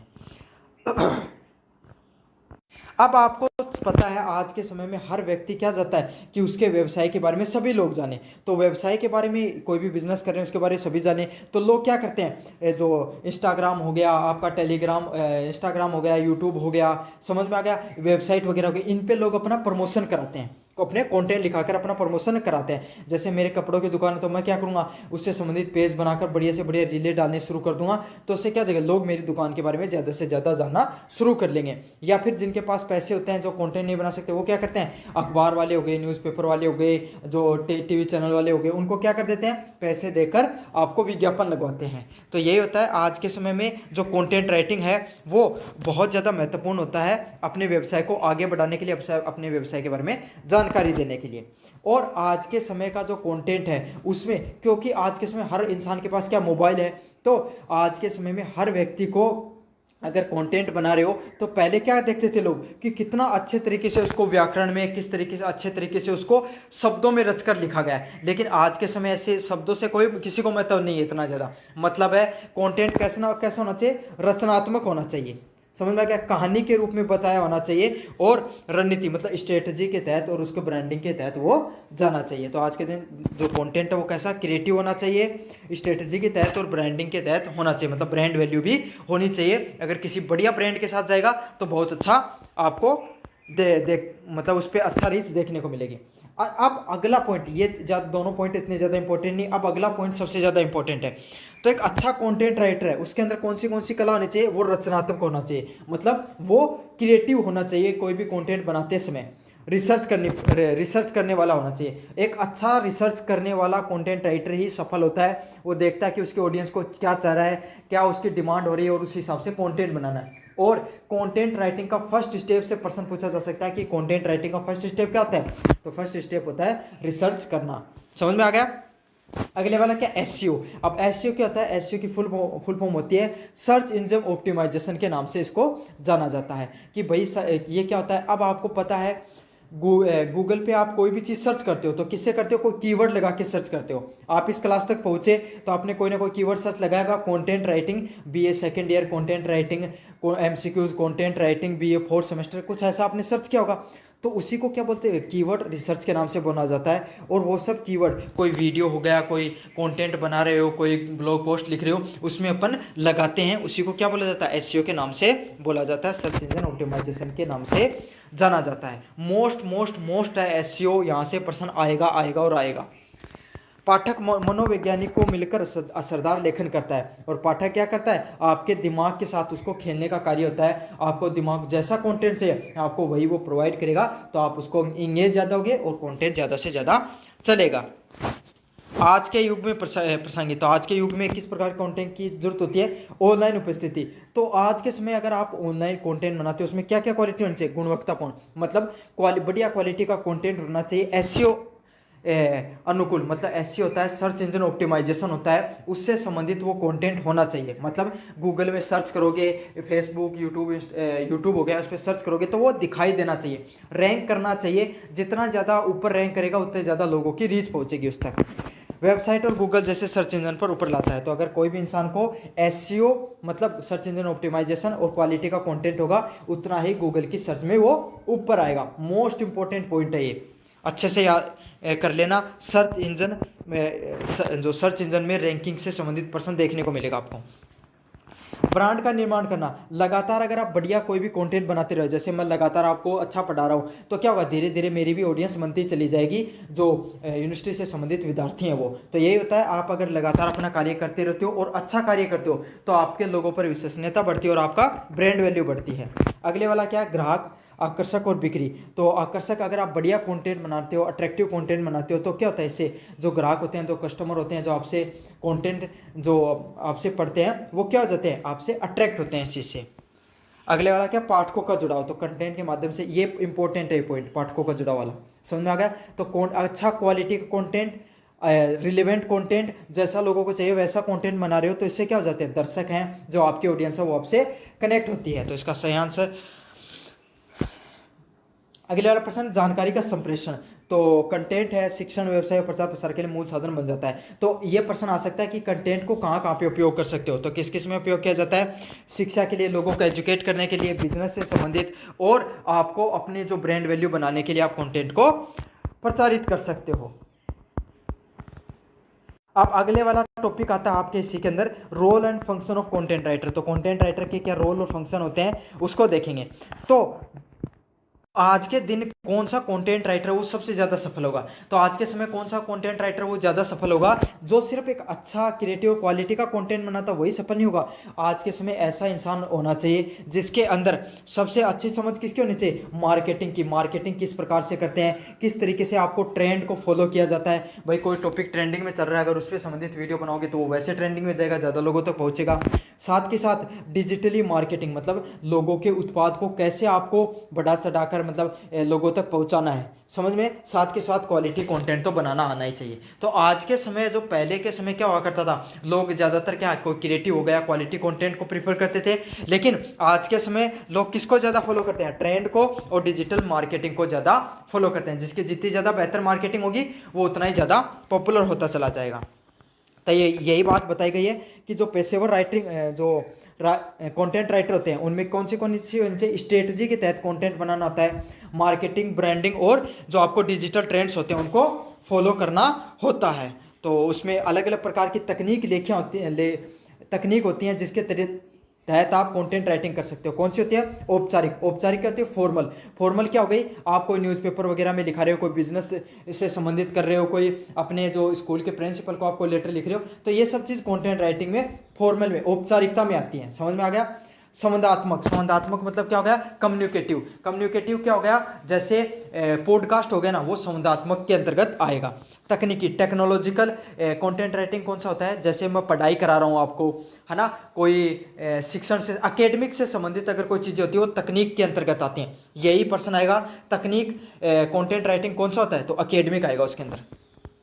या क्रिएटिव, तो क्रिएटिव में कौन सा आएगा, कॉमेडी वगैरह हो गया, कोई मूवी वगैरह से इस संबंधित स्क्रिप्ट लिखी जा रही है, वो किस में आती है, आपको क्रिएटिव कंटेंट राइटिंग में आती है। या कोई स्टोरी लेखन हो गया, कोई रील वगैरह बनाया जा रहा है, वो इसके अंतर्गत आता है। तो समझ में आ गया आपको, formal, informative, technological and creative, ये सारे के सारे टाइप होते हैं। मोस्ट इंपॉर्टेंट है, एक पर्सन आएगा इस यहाँ से जो मैं बता रहा हूँ आपको। मुख्य रचनाएं और कार्य, जो मैं चीज़ें बता रहा हूँ ना, वहाँ से आएगा पर्सन, फिक्स है एकदम। मुख्य भूमिकाएं और कार्य। तो मुख्य भूमिका क्या क्या होती है कंटेंट राइटिंग की? विषय पर शोध। तो सबसे पहला कार्य कोई भी कंटेंट राइटिंग का यही होता है, जिस पे कंटेंट बना रहे हो उस पे क्या करोगे आप? रिसर्च करोगे। रिसर्च करने का अर्थ सिर्फ कंटेंट को पढ़ना ही नहीं होता है आपको जिस टॉपिक पे बना रहे हो, बल्कि उस चीज के बारे में कौन सा ट्रेंड चल रहा है, आपका कॉम्पिटिटर है वो कैसा वीडियो बना रहा है और आपको क्या अलग बनाना है उससे। समझ में आ गया? ये भी बहुत जरूरी है। स्ट्रेटजी के तहत कंटेंट को रिसर्च करना, ट्रेंड को समझना और कॉम्पिटिटर से आपको बेटर कंटेंट बनाना, उससे डिफरेंट कंटेंट बनाना ही रिसर्च में आएगा। अगले वाला क्या? मौलिक सामग्री निर्माण। तो आप कंटेंट बना रहे हो तो उसमें क्या होती है? ओरिजिनल कंटेंट आपका होना चाहिए, प्लेगरिज्म फ्री होना चाहिए। ऐसा नहीं कि दूसरे का आप कंटेंट चोरी करके बनाने लगे। हाँ, आप कुछ छोटा मोटा पार्ट है वो उठाकर लगा सकते हो, लेकिन फिर भी उसमें आपका ओरिजिनल कंटेंट होना जरूरी है, तभी लोग आपकी वैल्यू करेंगे, वरना आप दूसरों के कॉपी पेस्ट करके कितने दिन आप सफल हो जाओगे। अगले वाला प्रश्न है एसईओ लेखन। तो एसईओ से संबंधित, एसईओ क्या होता है? सही कीवर्ड्स का उपयोग करना, सही टाइटल लगाना, सही हाइपरलिंक लगाना, सही फॉर्मेट में थंबनेल वगैरह लगाना। तो आपको पता है, मुझे अगर कंटेंट राइटिंग से संबंधित अगर मैं पढ़ा रहा हूँ आपको, तो मेरा थंबनेल अच्छा होना चाहिए, मेरा टाइटल बढ़िया होना चाहिए, कीवर्ड रिसर्च अच्छी होनी चाहिए। ये चीज़ें भी जरूरी हैं, तभी मेरा कंटेंट लोगों तक पहुंचेगा। वरना चाहे मैं कितना ही अच्छा पढ़ा लूँ, चाहे आपको कितना बेहतर कंटेंट दे दूँ, कोई भी मतलब नहीं होता है, क्योंकि वो लोगों तक पहुंचेगा ही नहीं। अगले वाला पॉइंट है मोस्ट है इसमें, ये पॉइंट संपादन और प्रूफ रीडिंग। ये उससे भी ज़्यादा आपका इंपॉर्टेंट है। एडिटिंग और प्रूफ रीडिंग क्यों जरूरी होती है? तो एडिटिंग क्या होती है मैंने काफ़ी बार बताया, लेकिन मैं फिर बता देता हूँ। एडिटिंग होती है आपकी, कोई भी कंटेंट हो गया उसको आप क्या करते हो? उस कंटेंट को फिर से पढ़ते हो और उसमें देखते हो कहीं पर कोई गलती तो नहीं रह गई है। तो उस गलती को जो सारा काम करने के बाद में लास्ट समय अपन जो पढ़ते हैं उसको प्रूफ रीडिंग के नाम से बोला जाता है कंटेंट राइटिंग में। और एडिटिंग क्या होता है? आपको अगर कोई भी कंटेंट है उसमें कोई एक्स्ट्रा चीज़ आ गई है जो आप नहीं डालना चाहते हो, या कंटेंट को और बेहतर बनाना चाहते हो, तो उसके लिए क्या की जाती है? संपादन या एडिटिंग की जाती है। समझ में आ गया? जिसमें आप क्या क्या कर सकते हो? इंपॉर्टेंट है, अगर आपको व्याकरण को सही बना सकते हो, कंटेंट को क्रिएटिव बना सकते हो और क्लियर बना सकते हो। बहुत बहुत ज़्यादा है। पर्सन आएगा प्रूफ रीडिंग क्यों की जाती है? एक्यूरेसी के लिए और क्रिएटिविटी के लिए। मोस्ट इंपॉर्टेंट है पर्सन। एडिटिंग क्यों की जाती है? आपको कंटेंट को रिमूव करने के लिए और इन्हेंस करने के लिए। अच्छे से याद कर लेना, पर्सन आएगा यहाँ से। कंटेंट की योजना बनाना, मार्केटिंग रणनीति के अनुसार कंटेंट का कैलेंडर व थीम बनाना, ये भी बहुत इंपॉर्टेंट है। कंटेंट कैलेंडर क्यों बनाया जाता है? कि भाई किस तारीख को मैं ये कंटेंट डालूंगा, किस तारीख को मुझे ये वीडियो अपलोड करना है। अब आपका एमडीसी का एग्जाम होगा तो अब एमडीसी संबंधित आपको कंटेंट मिलेगा मेरे यूट्यूब चैनल पे। तो यही है, इसको क्या बोला जाता है? कंटेंट कैलेंडर या कंटेंट प्लानिंग के नाम से इसको जाना जाता है। अगले वाला प्रश्न है ब्रांड अनुरूपता। मतलब आप जैसे आपका जो आप कोई ब्रांड से कोलिब्रेशन कर रखी है, तो जैसे उसको जरूरत होगी वैसा आपको कंटेंट बनाना होता है। अगले वाला प्रश्न है समयबद्ध कार्य। तो आपको कोई भी एक समय सीमा के अंदर कंटेंट बनाना बहुत जरूरी है। अब आपका एग्जाम हो जाए कंटेंट राइटिंग जो वीएससी का वैल्यू एडेड का, फिर मैं कंटेंट राइटिंग की क्लास अपलोड करूं, तो उसका कोई महत्व होगा? नहीं होगा आपके लिए। समझ में आ गया? तो ये थी आपको यूनिट फर्स्ट। मोस्ट इंपॉर्टेंट क्या है अभी बता दे रहा हूँ। उसके अंदर जो पर्सन आएगा ही आएगा आपके सामने। कहाँ से पर्सन आएगा आपको? एक तो ये जो पहला जो मैंने पढ़ाया था ना, इसके अंदर जो आपको पूछेगा कि वेब मीडिया कौन सी होती है और प्रिंट मीडिया कौन सी होती है, बात खत्म। यहाँ से पर्सन आपको ऐसा कैसा उठ के आएगा? एसईओ का क्या कार्य होता है और एसईओ को किस लिए किया जाता है, तो ये पर्सन आ सकता है। और जो आपका है जो कंटेंट राइटिंग को कौन से फील्ड में यूज किया जाता है। इससे भी ज़्यादा इंपॉर्टेंट कौन सा इसमें जो मैंने बताया था, इसमें आपका जो एसईओ वाला पर्सन है, प्रूफ रीडिंग वाला पर्सन है, कैलेंडर वाला पर्सन है। समझ में आ गया? ये तीनों के तीनों टॉपिक से पर्सन आपके सामने ऐसा कैसा देखने को मिलेगा। अब अगले यूनिट की तरफ बढ़े। इसका पर्सन है the process of content writing editing and proof reading. तो कौन सी प्रोसेस होती है जिसमें राइटिंग कंटेंट को लिखा जाता है, एडिटिंग किया जाता है और प्रूफ रीडिंग की जाती है। तो चलो शुरू करें। कंटेंट डेवलपमेंट की जो कंटेंट जो बनाना है, कंटेंट को आगे पूरा कंप्लीट करने में अलग अलग प्रकार की क्या किया जाता है, प्रोसेस से गुजरा जाता है। तो पहला क्या होता है? पाठकों के उद्देश्य को समझना। तो सबसे पहला आपको पहला प्रोसेस क्या होता है? सबसे पहला प्रोसेस यही होता है कि आपकी ऑडियंस की क्या डिमांड है उसको समझना है। समझ में आ गया? मेरी ऑडियंस की डिमांड है कंटेंट राइटिंग का पेपर है साहब, उससे संबंधित वीडियो बनाओ। तो सबसे पहले मैं क्या करूंगा? ये समझूंगा कि मुझे किस प्रकार के कंटेंट को बनाना है। फिर क्या करूंगा? दूसरे स्टेप में रिसर्च करूंगा। अब मैंने ये तो पता चल गया कंटेंट राइटिंग से संबंधित है। अब मैं क्या करूंगा? उसका सिलेबस क्या है, समझ में आ गया। उस सिलेबस में आपको मुझे क्या बनानी है, एमसीक्यू की क्लास बनानी है, नोट्स वाली क्लास बनानी है, तो इस चीज़ पे मैं रिसर्च करूंगा। फिर क्या करूंगा, मसौदा तैयार करना। फिर मैं क्या करूंगा, इसमें आपको मुख्य मैं आपके लिए क्या करने वाला हूँ, फिर उसमें आपकी जो एमसीक्यू की पीडीएफ होगी या नोट्स की पीडीएफ होगी उसको बनाऊंगा, उसको अच्छे से पढ़ाई करूंगा, कौन से प्रश्न पिछले सालों में आए हैं उन पर रिसर्च करूंगा और उससे संबंधित आपके सामने बेस्ट कंटेंट निकाल कर आऊंगा, जिससे क्या एग्जाम में प्रश्न आ सकें। तो जिसमें प्रारंभिक स्टार्टिंग का ड्राफ्ट लिखा जाता है, जिसमें भूमिका हो गई, मुख्य भाग हो गया, निष्कर्ष हो गया। मतलब भूमिका क्या होगी, कोई भी स्टोरी होती है ना, उसमें जो स्टार्टिंग में जो पार्ट होता है जिसमें पात्रों के बारे में बताया जाता है, मूवी शुरू होती है तो उसमें स्टार्टिंग की चीज़ें बताई जाती है ना, उसको भूमिका कहा जाता है। फिर मुख्य भाव, क्लाइमेक्स वगैरह हो गया, और फिर जो एंड रिजल्ट होता है उसके बारे में बताया जाता है। तो यही होता है पूरा का पूरा ड्राफ्ट करने का कार्य तीसरे स्टेप में होता है। चौथा स्टेप क्या होता है, एडिटिंग करना। तो एडिटिंग करना मतलब आपको जो मूवी बनाई, आपने जो कोई भी कंटेंट बनाया, अब मैंने वीडियो बनाया, इसमें कोई गलत चीज़ जुड़ गई तो उसको मैं हटाऊंगा। तो यही होता है अपनी भाषा, जो आपकी लैंग्वेज है उसको बढ़िया बनाना प्रभावशाली तरीके से। मतलब जो कंटेंट आप बना रहे हो उसमें थोड़ा वीएफएक्स ऐड कर देते हैं मूवी वगैरह के अंदर, एडिटिंग करके आप क्या कर सकते हो, ग्राफिक वगैरह ऐड कर सकते हो। समझ में आ गया। और जो सामग्री, जो कंटेंट बना रहे हो उसकी क्वालिटी भी आप इंप्रूव करते हो। तो यही होता है जो बिना बात के, जिनका कोई महत्व नहीं होता, उन कंटेंट को हटा देना और कंटेंट को और इंगेजिंग बनाने के लिए चीज़ों को ऐड कर देना। अगले वाला point most important, proof reading करना। तो काफ़ी बार व्याकरण हो गया, वर्तनी हो गई, विराम चिन्ह हो गया, इनमें गलतियों को ठीक करने के लिए अपन क्या करते हैं, प्रूफ रीडिंग किया जाता है। ऐसे भी याद नहीं हो तो आपकी परीक्षा है, परीक्षा में आप क्या करते हो, सारा पेपर करने के बाद में एक बार सारे पेपर को फिर से पढ़ते हो ना, कहीं पर मैंने गलती तो नहीं कर दी है, तो उसी को क्या कहा जाता है, आपको प्रूफ रीडिंग के नाम से जाना जाता है। और फिर लास्ट में आप क्या करते हो, अंतिम रूप देते हो। आपको कंटेंट है जो वेब का है, प्रिंट मीडिया का, उस हिसाब का फॉर्मेट बनाकर उसको प्रकाशित कर देते हो। तो इसका सही आंसर क्या होगा, मतलब आपको लास्ट में उस कंटेंट को पब्लिश कर देना होता है। तो ये होता है आपका पूरा का पूरा प्रोसेस होता है। सबसे पहले आप क्या करते हो, ऑडियंस को समझते हो, रिसर्च करते हो, फिर आपको ड्राफ्ट बनाते हो, फिर आप उसको एडिटिंग करते हो, फिर उसमें क्या करते हो, प्रूफ रीडिंग करते हो, और लास्ट में आपको उसको पब्लिश करना होता है। तो ये आपके कुल टाइप होने वाले हैं। मोस्ट इंपॉर्टेंट है, यहाँ से प्रश्न आएगा। इस क्लास को देखने के बाद में आपको कुछ नहीं बचने वाला, आप सब कुछ बहुत आराम से कर लोगे। अगले वाला है यूनिट नंबर 2 में राइटिंग स्टाइल, किस प्रकार की राइटिंग स्टाइल होती है। तो जो कंटेंट राइटिंग है ना, उसको लिखने का अलग अलग स्टाइल में लिखा जाता है, अलग अलग लिखने की कलाई होती है। तो उसमें कौन सा होता है, ये भी अच्छा प्रश्न आता है यहाँ से। पहला होता है एक्सक्लेमेटरी। एक्सक्लेमेटरी मतलब आप कोई भी चीज़ को व्याख्यात्मक रूप से समझा रहे हो, जानकारी देने के लिए या समझाने के लिए उपयोग कर रहे हो। जैसे ब्लॉग पोस्ट करना, यूजर हो गया, मैनुअल हो गया। जैसे बहुत चीज़ों को आप बहुत डिस्क्रिप्शन में, बहुत लंबे फॉर्मेट में आप चीज़ों को समझा रहे हो, उसको किस नाम से जाना जाता है, एक्सप्लोरेटरी या व्याख्यात्मक लेखन के नाम से उस चीज़ को जाना जाता है। समझ में आ गया आपको।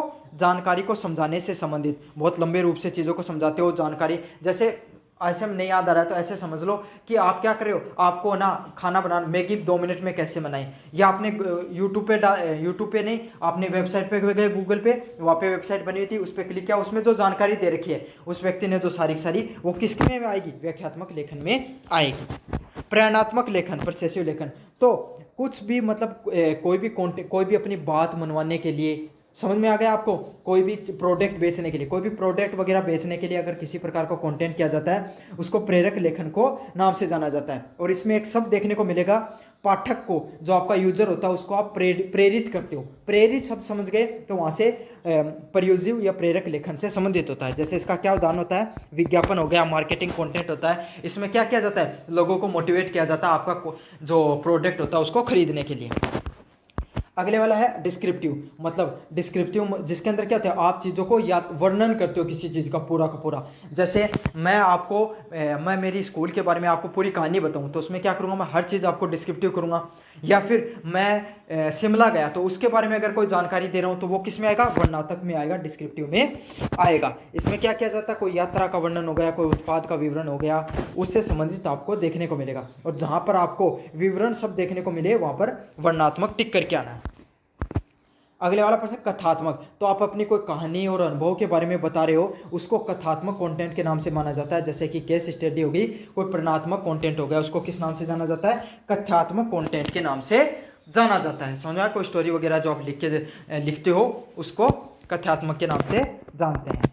अगले वाला तकनीकी लेखन, टेक्निकल लेखन होता है। तो जैसे कोई सॉफ्टवेयर वगैरह के बारे में बता रहे हो, कोई गाइड वगैरह के बारे में बता रहे हो, उसको तकनीकी लेखन या टेक्निकल जो कंटेंट होता है उसके बारे में बताया जाता है। जो वहाँ पे स्टडी मटेरियल की बात आ जाए, एकेडमिक्स की बात आ जाए, वहाँ पर समझ लेना तकनीक लेखन का ऑप्शन आने वाला है। अब जो यूनिट नंबर 2 में अगला टाइप है print and wave content development. तो प्रिंट कंटेंट होता है और वेव डेवलपमेंट का जो कंटेंट होता है वो उसके बारे में समझेंगे अपन। तो कंटेंट दो प्रकार का होता है, मैंने पहले बताया था, प्रिंट कंटेंट और डिजिटल कंटेंट के नाम से जाना जाता है। तो इसके क्या क्या उदाहरण होते हैं? मोस्ट इंपॉर्टेंट प्रिंट कंटेंट जो प्रिंटर के द्वारा निकले या कागजों पर हो, उसको प्रिंट कंटेंट के नाम से जाना जाता है। यहीं पे रट लो। अखबार और पत्रिकाओं से संबंधित लेख होते हैं, वो किससे होते हैं? आपके प्रिंट कंटेंट से संबंधित होते हैं। ब्रोशर और विज्ञापन के जो पर्चे होते हैं, जो ब्रोशर होता है, विज्ञापन वगैरह के पर्चे होते हैं, वो किस में आते हैं? आपके प्रिंट कंटेंट में आते हैं। प्रेस वगैरह की जो विज्ञप्तियाँ आती हैं वो आपकी किस में आती हैं? डिजिटल कंटेंट में आती हैं। उत्पाद हो गया, कोई प्रोडक्ट के बारे में बताया जा रहा है, कोई मेन्यू के वगैरह में बताया जा रहा है, तो वो भी डिजिटल कंटेंट में आता है। अगले वाला प्रश्न है रिपोर्ट और पुस्तकें। तो आप कोई भी रिपोर्ट हो गई, कोई भी पुस्तक हो गई, उससे संबंधित अगर आपको कोई कंटेंट देखने को मिल रहा है, उसको किस नाम से जाना जाता है? प्रिंट कंटेंट के लेखन के नाम से जाना जाता है। अगले वाला प्रश्न की बात करें वेव कंटेंट लेखन। तो वेव कंटेंट से संबंधित जो लेखन होता है उसमें क्या आते हैं? कोई भी वेबसाइट हो गई, उसके जो पृष्ठों का निर्माण करना, जैसे होम पेज हो गई, अबाउट हो गई, सर्विस हो गई, सीधी सीधी वेबसाइट से संबंधित कोई भी कंटेंट आएगा वो किस में आएगा? वेव कंटेंट में आएगा। ब्लॉग पोस्ट करना, एसईओ लेखन करना, जो ब्लॉग वगैरह आते हैं ना वेबसाइट वगैरह पे, जो लोग जानकारी देते हैं कि best school in Jaipur, best आपकी university in college, best hotel, best restaurant, मतलब कोई जानकारी देते हैं खाने पीने से संबंधित हो गया, वो उसको किस नाम से जाना जाता है? ब्लॉग पोस्ट के नाम से जाना जाता है। अगले वाला क्या है? सोशल मीडिया के लिए पोस्ट करना। तो आप सोशल मीडिया के लिए कोई पोस्ट करते हो, कैप्शन वगैरह लिखते हो, किस में आता है? वेव कंटेंट में आता है। ये याद कर लेना, ये आएगा प्रश्न, आएगा आपके सामने, बार बार बता रहा हूँ। Email newsletter. तो ईमेल का से संबंधित अगर आपके सामने कोई न्यूज़लेटर वगैरह देखने को मिले, वो भी किस में आएगा? वेव कंटेंट के उदाहरणों में आता है। अगले वाला ई बुक और ऑनलाइन गाइड्स करना। तो लोगों को जो ई बुक वगैरह प्रोवाइड कराई जाती है ना, जिसमें जैसे मैं ये वीडियो स्पॉटिफाई पे डाल दूँ तो ई बुक के रूप में आ जाएगी, और जो ऑनलाइन गाइड्स वगैरह वो प्रोवाइड करवा दूँ। अगले वाला प्रश्न है वीडियो स्क्रिप्ट और पॉडकास्ट कंटेंट हो गया। तो वीडियो से संबंधित आपको जो स्क्रिप्ट वगैरह जो देखने को मिले और जो पॉडकास्ट कंटेंट है वो आपको मिले, वो भी किस में आता है? आपका सारा का सारा ऑनलाइन वेब कंटेंट में आता है। तो वीडियो जो रील वगैरह हो गई, आपका जो ऑनलाइन पोस्ट हो गई, सीधी सीधी बात है, इंटरनेट पे जो कंटेंट डल रहा है वो वेब कंटेंट में आएगा। जो प्रिंट पे जिसको आप छू सकते हो, समझ आ गया? जिस कंटेंट को आप छू सकते हो, जिस कंटेंट को आप क्या कर सकते हो, जिस कंटेंट को प्रिंटर के द्वारा निकाला जाता है कागज में, उसको प्रिंट कंटेंट के नाम से जाना जाता है। अखबार और मैगजीन का उसमें मोस्टली आपको देखने को मिलेगा, या ज़्यादा से ज़्यादा विज्ञापन का ऑप्शन देखने को मिल जाएगा प्रिंट मीडिया में। समझ में आ गया? और वेब कंटेंट में आएगा तो ब्लॉग का आएगा, आपका ईमेल का आ सकता है, और वीडियो का फॉर्मेट में आ सकता है। इससे बाहर कुछ नहीं आएगा। बात खत्म, यहीं पे बता दिया मैंने आपको क्या आ सकता है क्वेश्चन। यूनिट नंबर 3 की बात करें तो different content and the content writing format. तो अलग अलग प्रकार की कंटेंट राइटिंग की जो विधाएं होती हैं उस पर संबंधित प्रश्न है। पहले प्रश्न की बात करूं हिंदी संस्करण की, कंटेंट राइटिंग के कई प्रारूप होते हैं जो प्लेटफॉर्म, उद्देश्यों और पाठकों के निर्भर करते हैं। जैसे कौन से प्रकार का कंटेंट होता है उसका टाइप बताऊंगा। सबसे पहला होता है ब्लॉग लिखना। तो ब्लॉग लिखना क्या होता है? कोई भी वेबसाइट पे आपको कोई जानकारी दी जाती है, समझ में आ गया? जैसे आपने पूछा कि शिमला में 4 घूमने वाली जगह कौन सी है, तो उस पर अगर आपको कोई एक ब्लॉग, कोई वेबसाइट खुल के आती है और उसमें पूरा पढ़ रहे हो, तो वो क्या होती है? ब्लॉग पोस्ट के नाम से जाना जाता है। समझ में आ गया? और ये कैसे होते हैं? एसईओ से अनुकूल होती है, मतलब जैसा लोग रिसर्च करते हैं, सर्च करते हैं कीवर्ड, उसके अनुकूल उस कंटेंट को बनाया जाता है। अगला कौन सा होता है? Website content. तो वेबसाइट कंटेंट जैसे सरकारी रिजल्ट है तो ये वेबसाइट कंटेंट में आएगा। क्यों?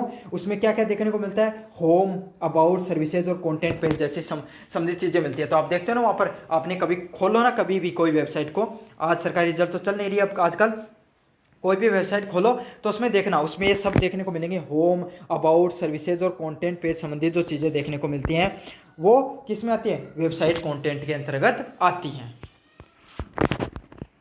अगले वाला प्रश्न होता है सोशल मीडिया पे पोस्ट डालना।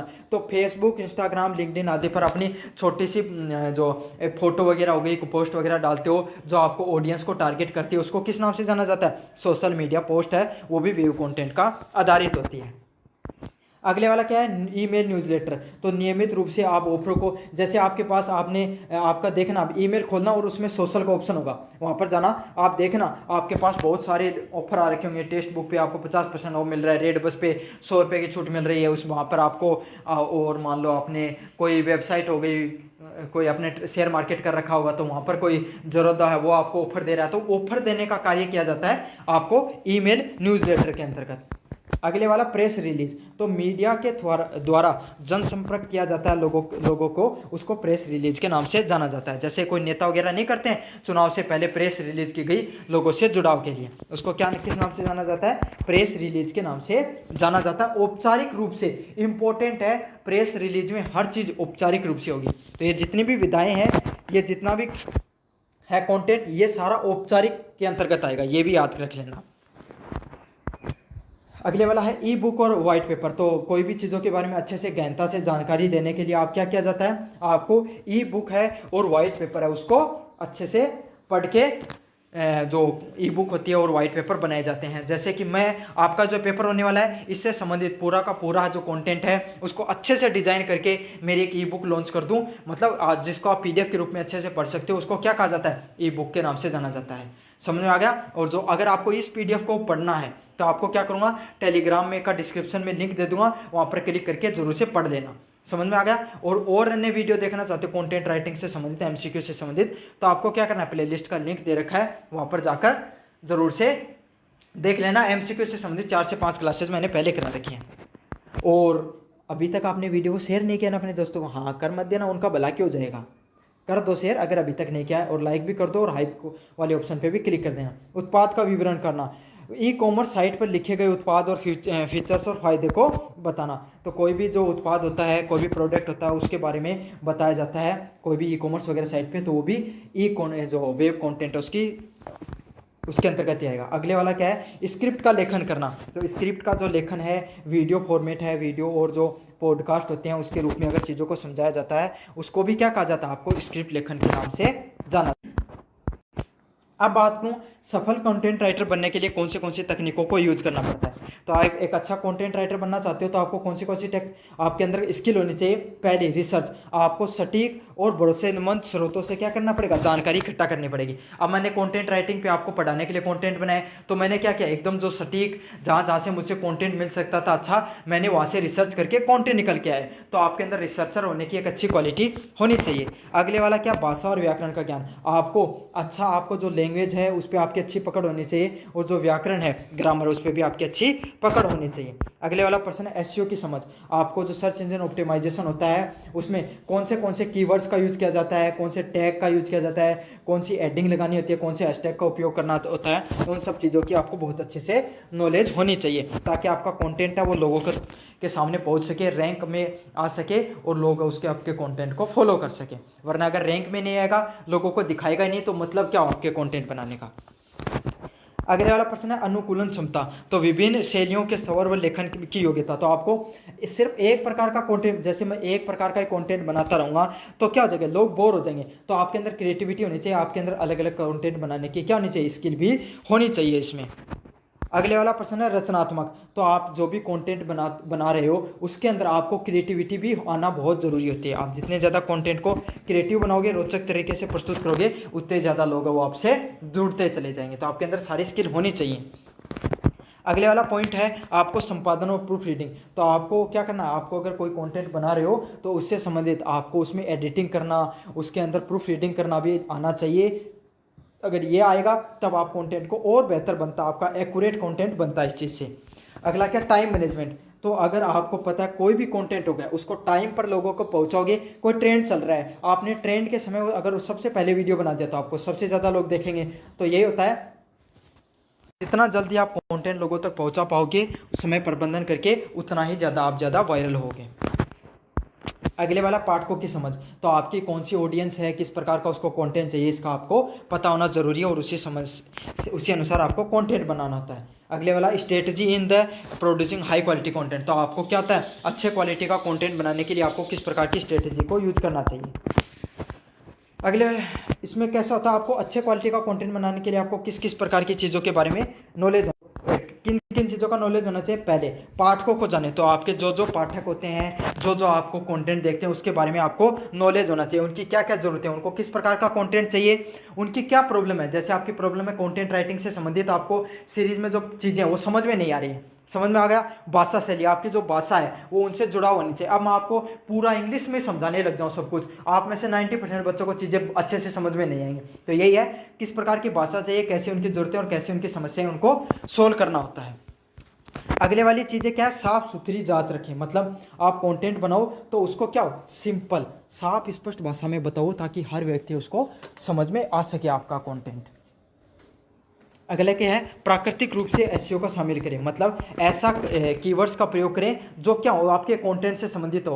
अनावश्यक कंटेंट कीवर्ड लगाने का भी कोई इंपॉर्टेंस नहीं होता है, इससे क्या था, आपका जो कंटेंट है वो खराब होता है। गूगल को भी लगता है या फिर यूट्यूब वगैरह को भी लगता है कि ये क्या कर रहा है, ये आपने बेफालतू में एक्स्ट्रा इन्फॉर्मेशन देने का प्रयास कर रहा है, तो वो वैसे उसको रैंकिंग से बाहर कर देते हैं। तो आपको क्या करना होता है, वो जो कीवर्ड वगैरह को बस नेचुरल जो कीवर्ड जो जरूरत होती है उतने ही लगाओ।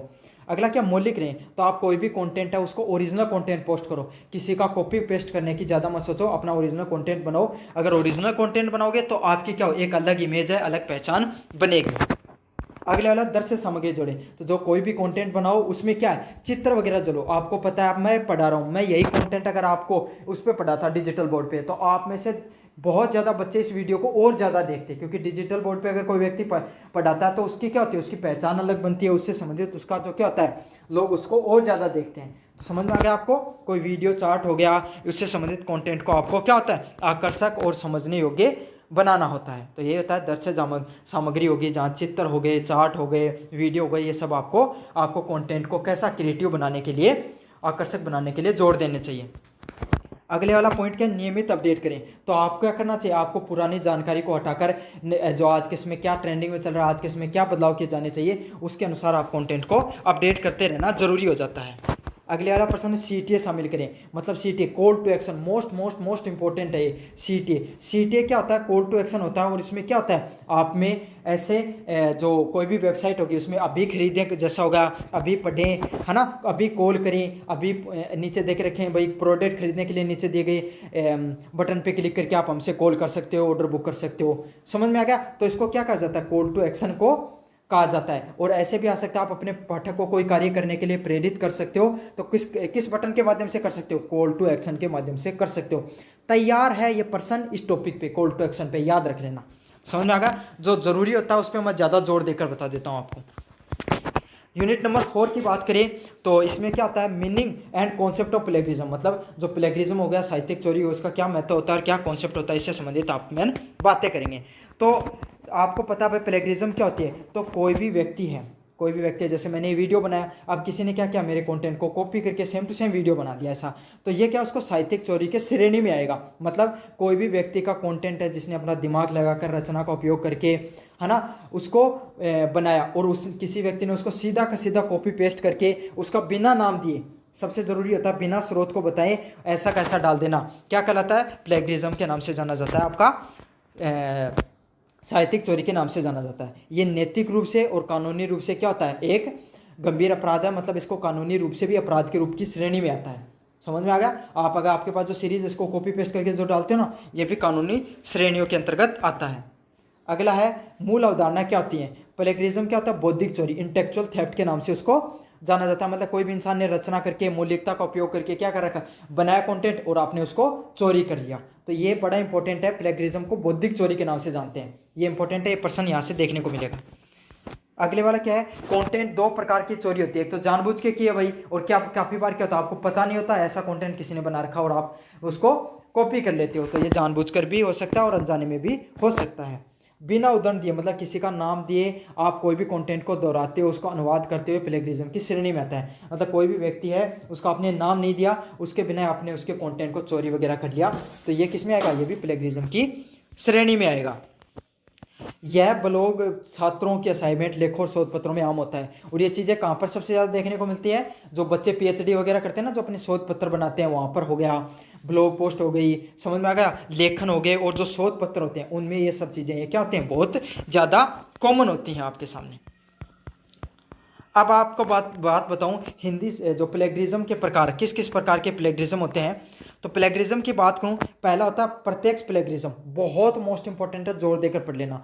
डायरेक्ट मतलब आपने क्या क्या जो कहते हो, मतलब जैसा कंटेंट लिख रखा है अगले वाले का सेम टू सेम कॉपी कर लिया, तो उसको किस नाम से जाना जाता है? डायरेक्ट प्लेगरिज्म के नाम से जाना जाता है।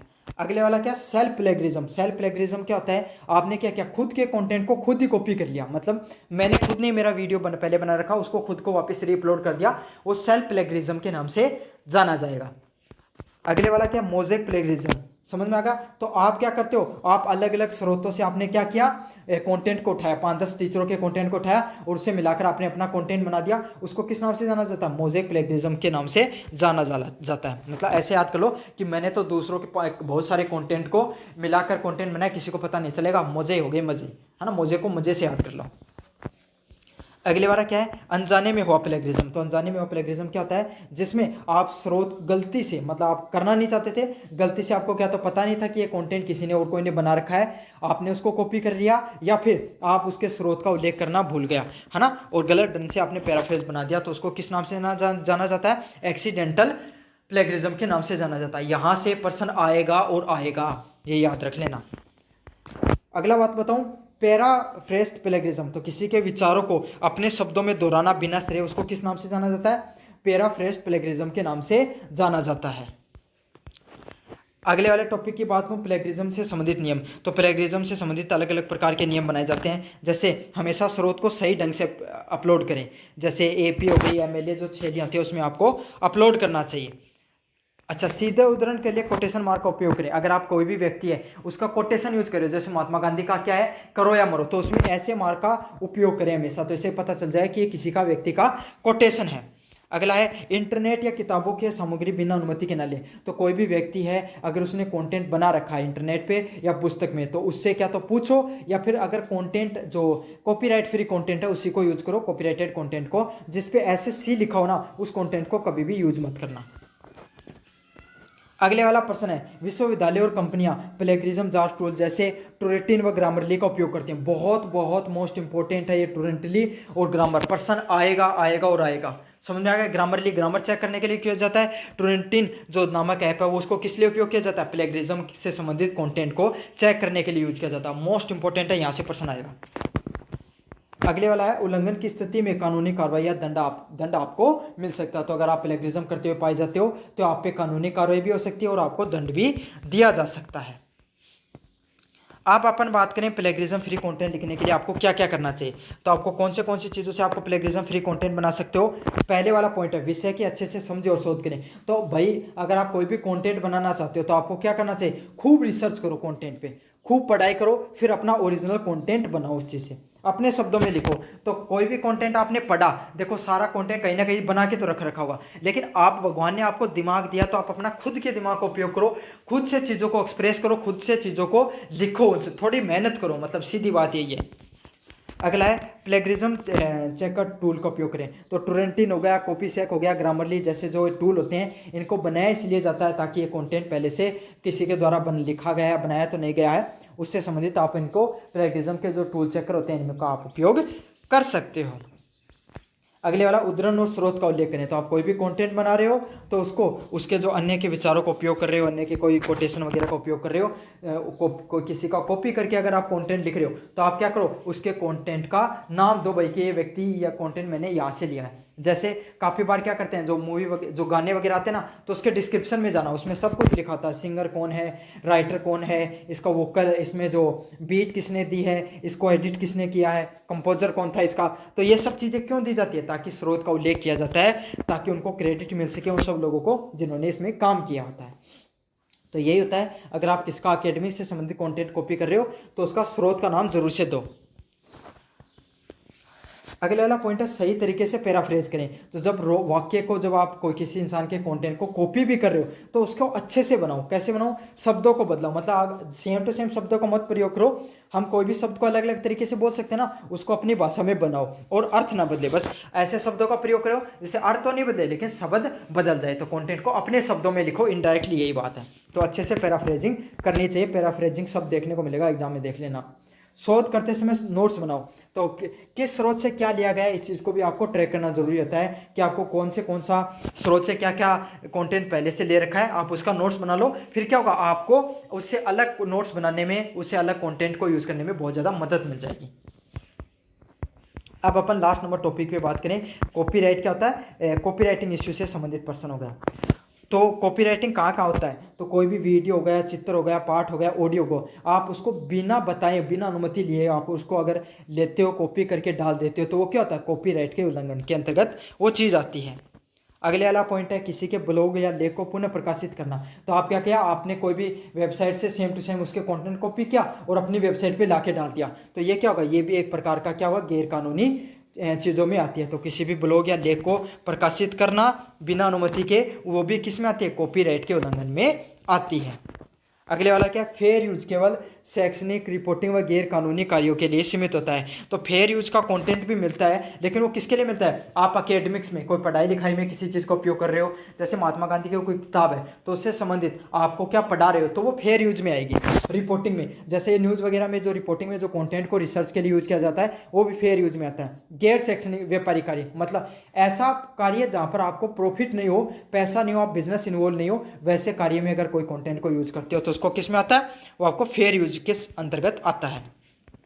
अगले वाला, उल्लंघन की स्थिति में कानूनी कार्रवाई और कंटेंट हटाने की संभावना होती है। तो अगर आपको कानूनी कार्रवाई हो गई, आपने कॉपीराइट का उल्लंघन करते हुए पाया गया, तो आप पे कानूनी कार्रवाई भी हो सकती है और आपको कंटेंट को भी हटाया जा सकता है।